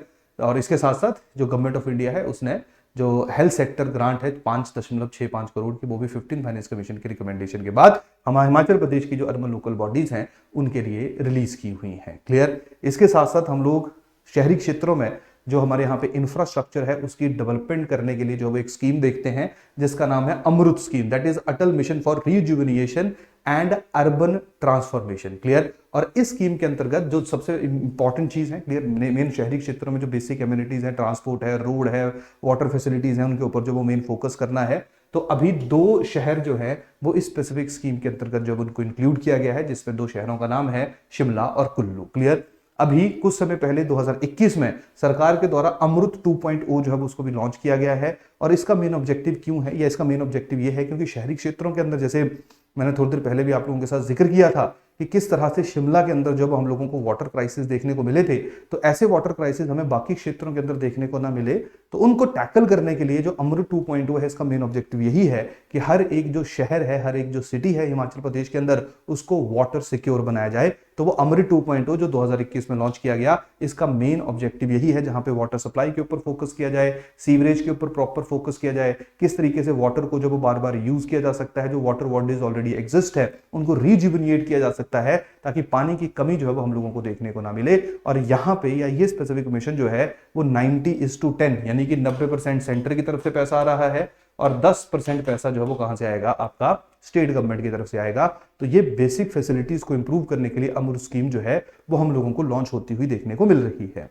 इसके साथ साथ आप सब लोग शायद इससे अवगत ही होंगे, हमारे यहाँ पे smart city mission central government का प्रोग्राम है, उसको भी लॉन्च किया गया है, ताकि कुछ शहरों को, कुछ सिटीज को हमारे यहाँ पे जो वो स्मार्ट सिटी के रूप में डेवलप किया जा सके। हिमाचल प्रदेश के अंदर 2 शहरों को लोकेट किया गया है, एक का नाम है शिमला और दूसरे का नाम है धर्मशाला। क्लियर? इसके लिए अलग अलग प्रोजेक्ट्स का डिटेल जो भी यहाँ पे दिया गया है। अगला है स्वच्छ भारत मिशन। स्वच्छ भारत मिशन का मेन ऑब्जेक्टिव यही है कि किस तरीके से जो है वो हमारे यहाँ पे अलग अलग जगहों के ऊपर जो वो सैनिटेशन को प्रॉपर्ली प्रमोट किया जाए, जहां पे इंडिविजुअल यानी कि घरों के ऊपर और उसके साथ साथ कम्युनिटी के लिए, जैसे हम लोग किसी पब्लिक प्लेस में जाएंगे तो वहां पे भी प्रॉपर टॉयलेट्स वगैरह जो हैं उनको क्रिएट किया जाए, और उसके साथ साथ जो सॉलिड वेस्ट मैनेजमेंट है उसको भी प्रॉपरली डेवलप किया जाए। क्लियर? और इसके साथ साथ जो वो हम लोगों ने ये भी देखा है कि किस तरीके से लोगों के अंदर जो वो अवेयरनेस भी स्प्रेड की जाए, ताकि वो स्वच्छता सैनिटेशन के ऊपर जो वो मेन फोकस रखें। तो स्वच्छ भारत मिशन भी हमें देखने को मिल रहा है।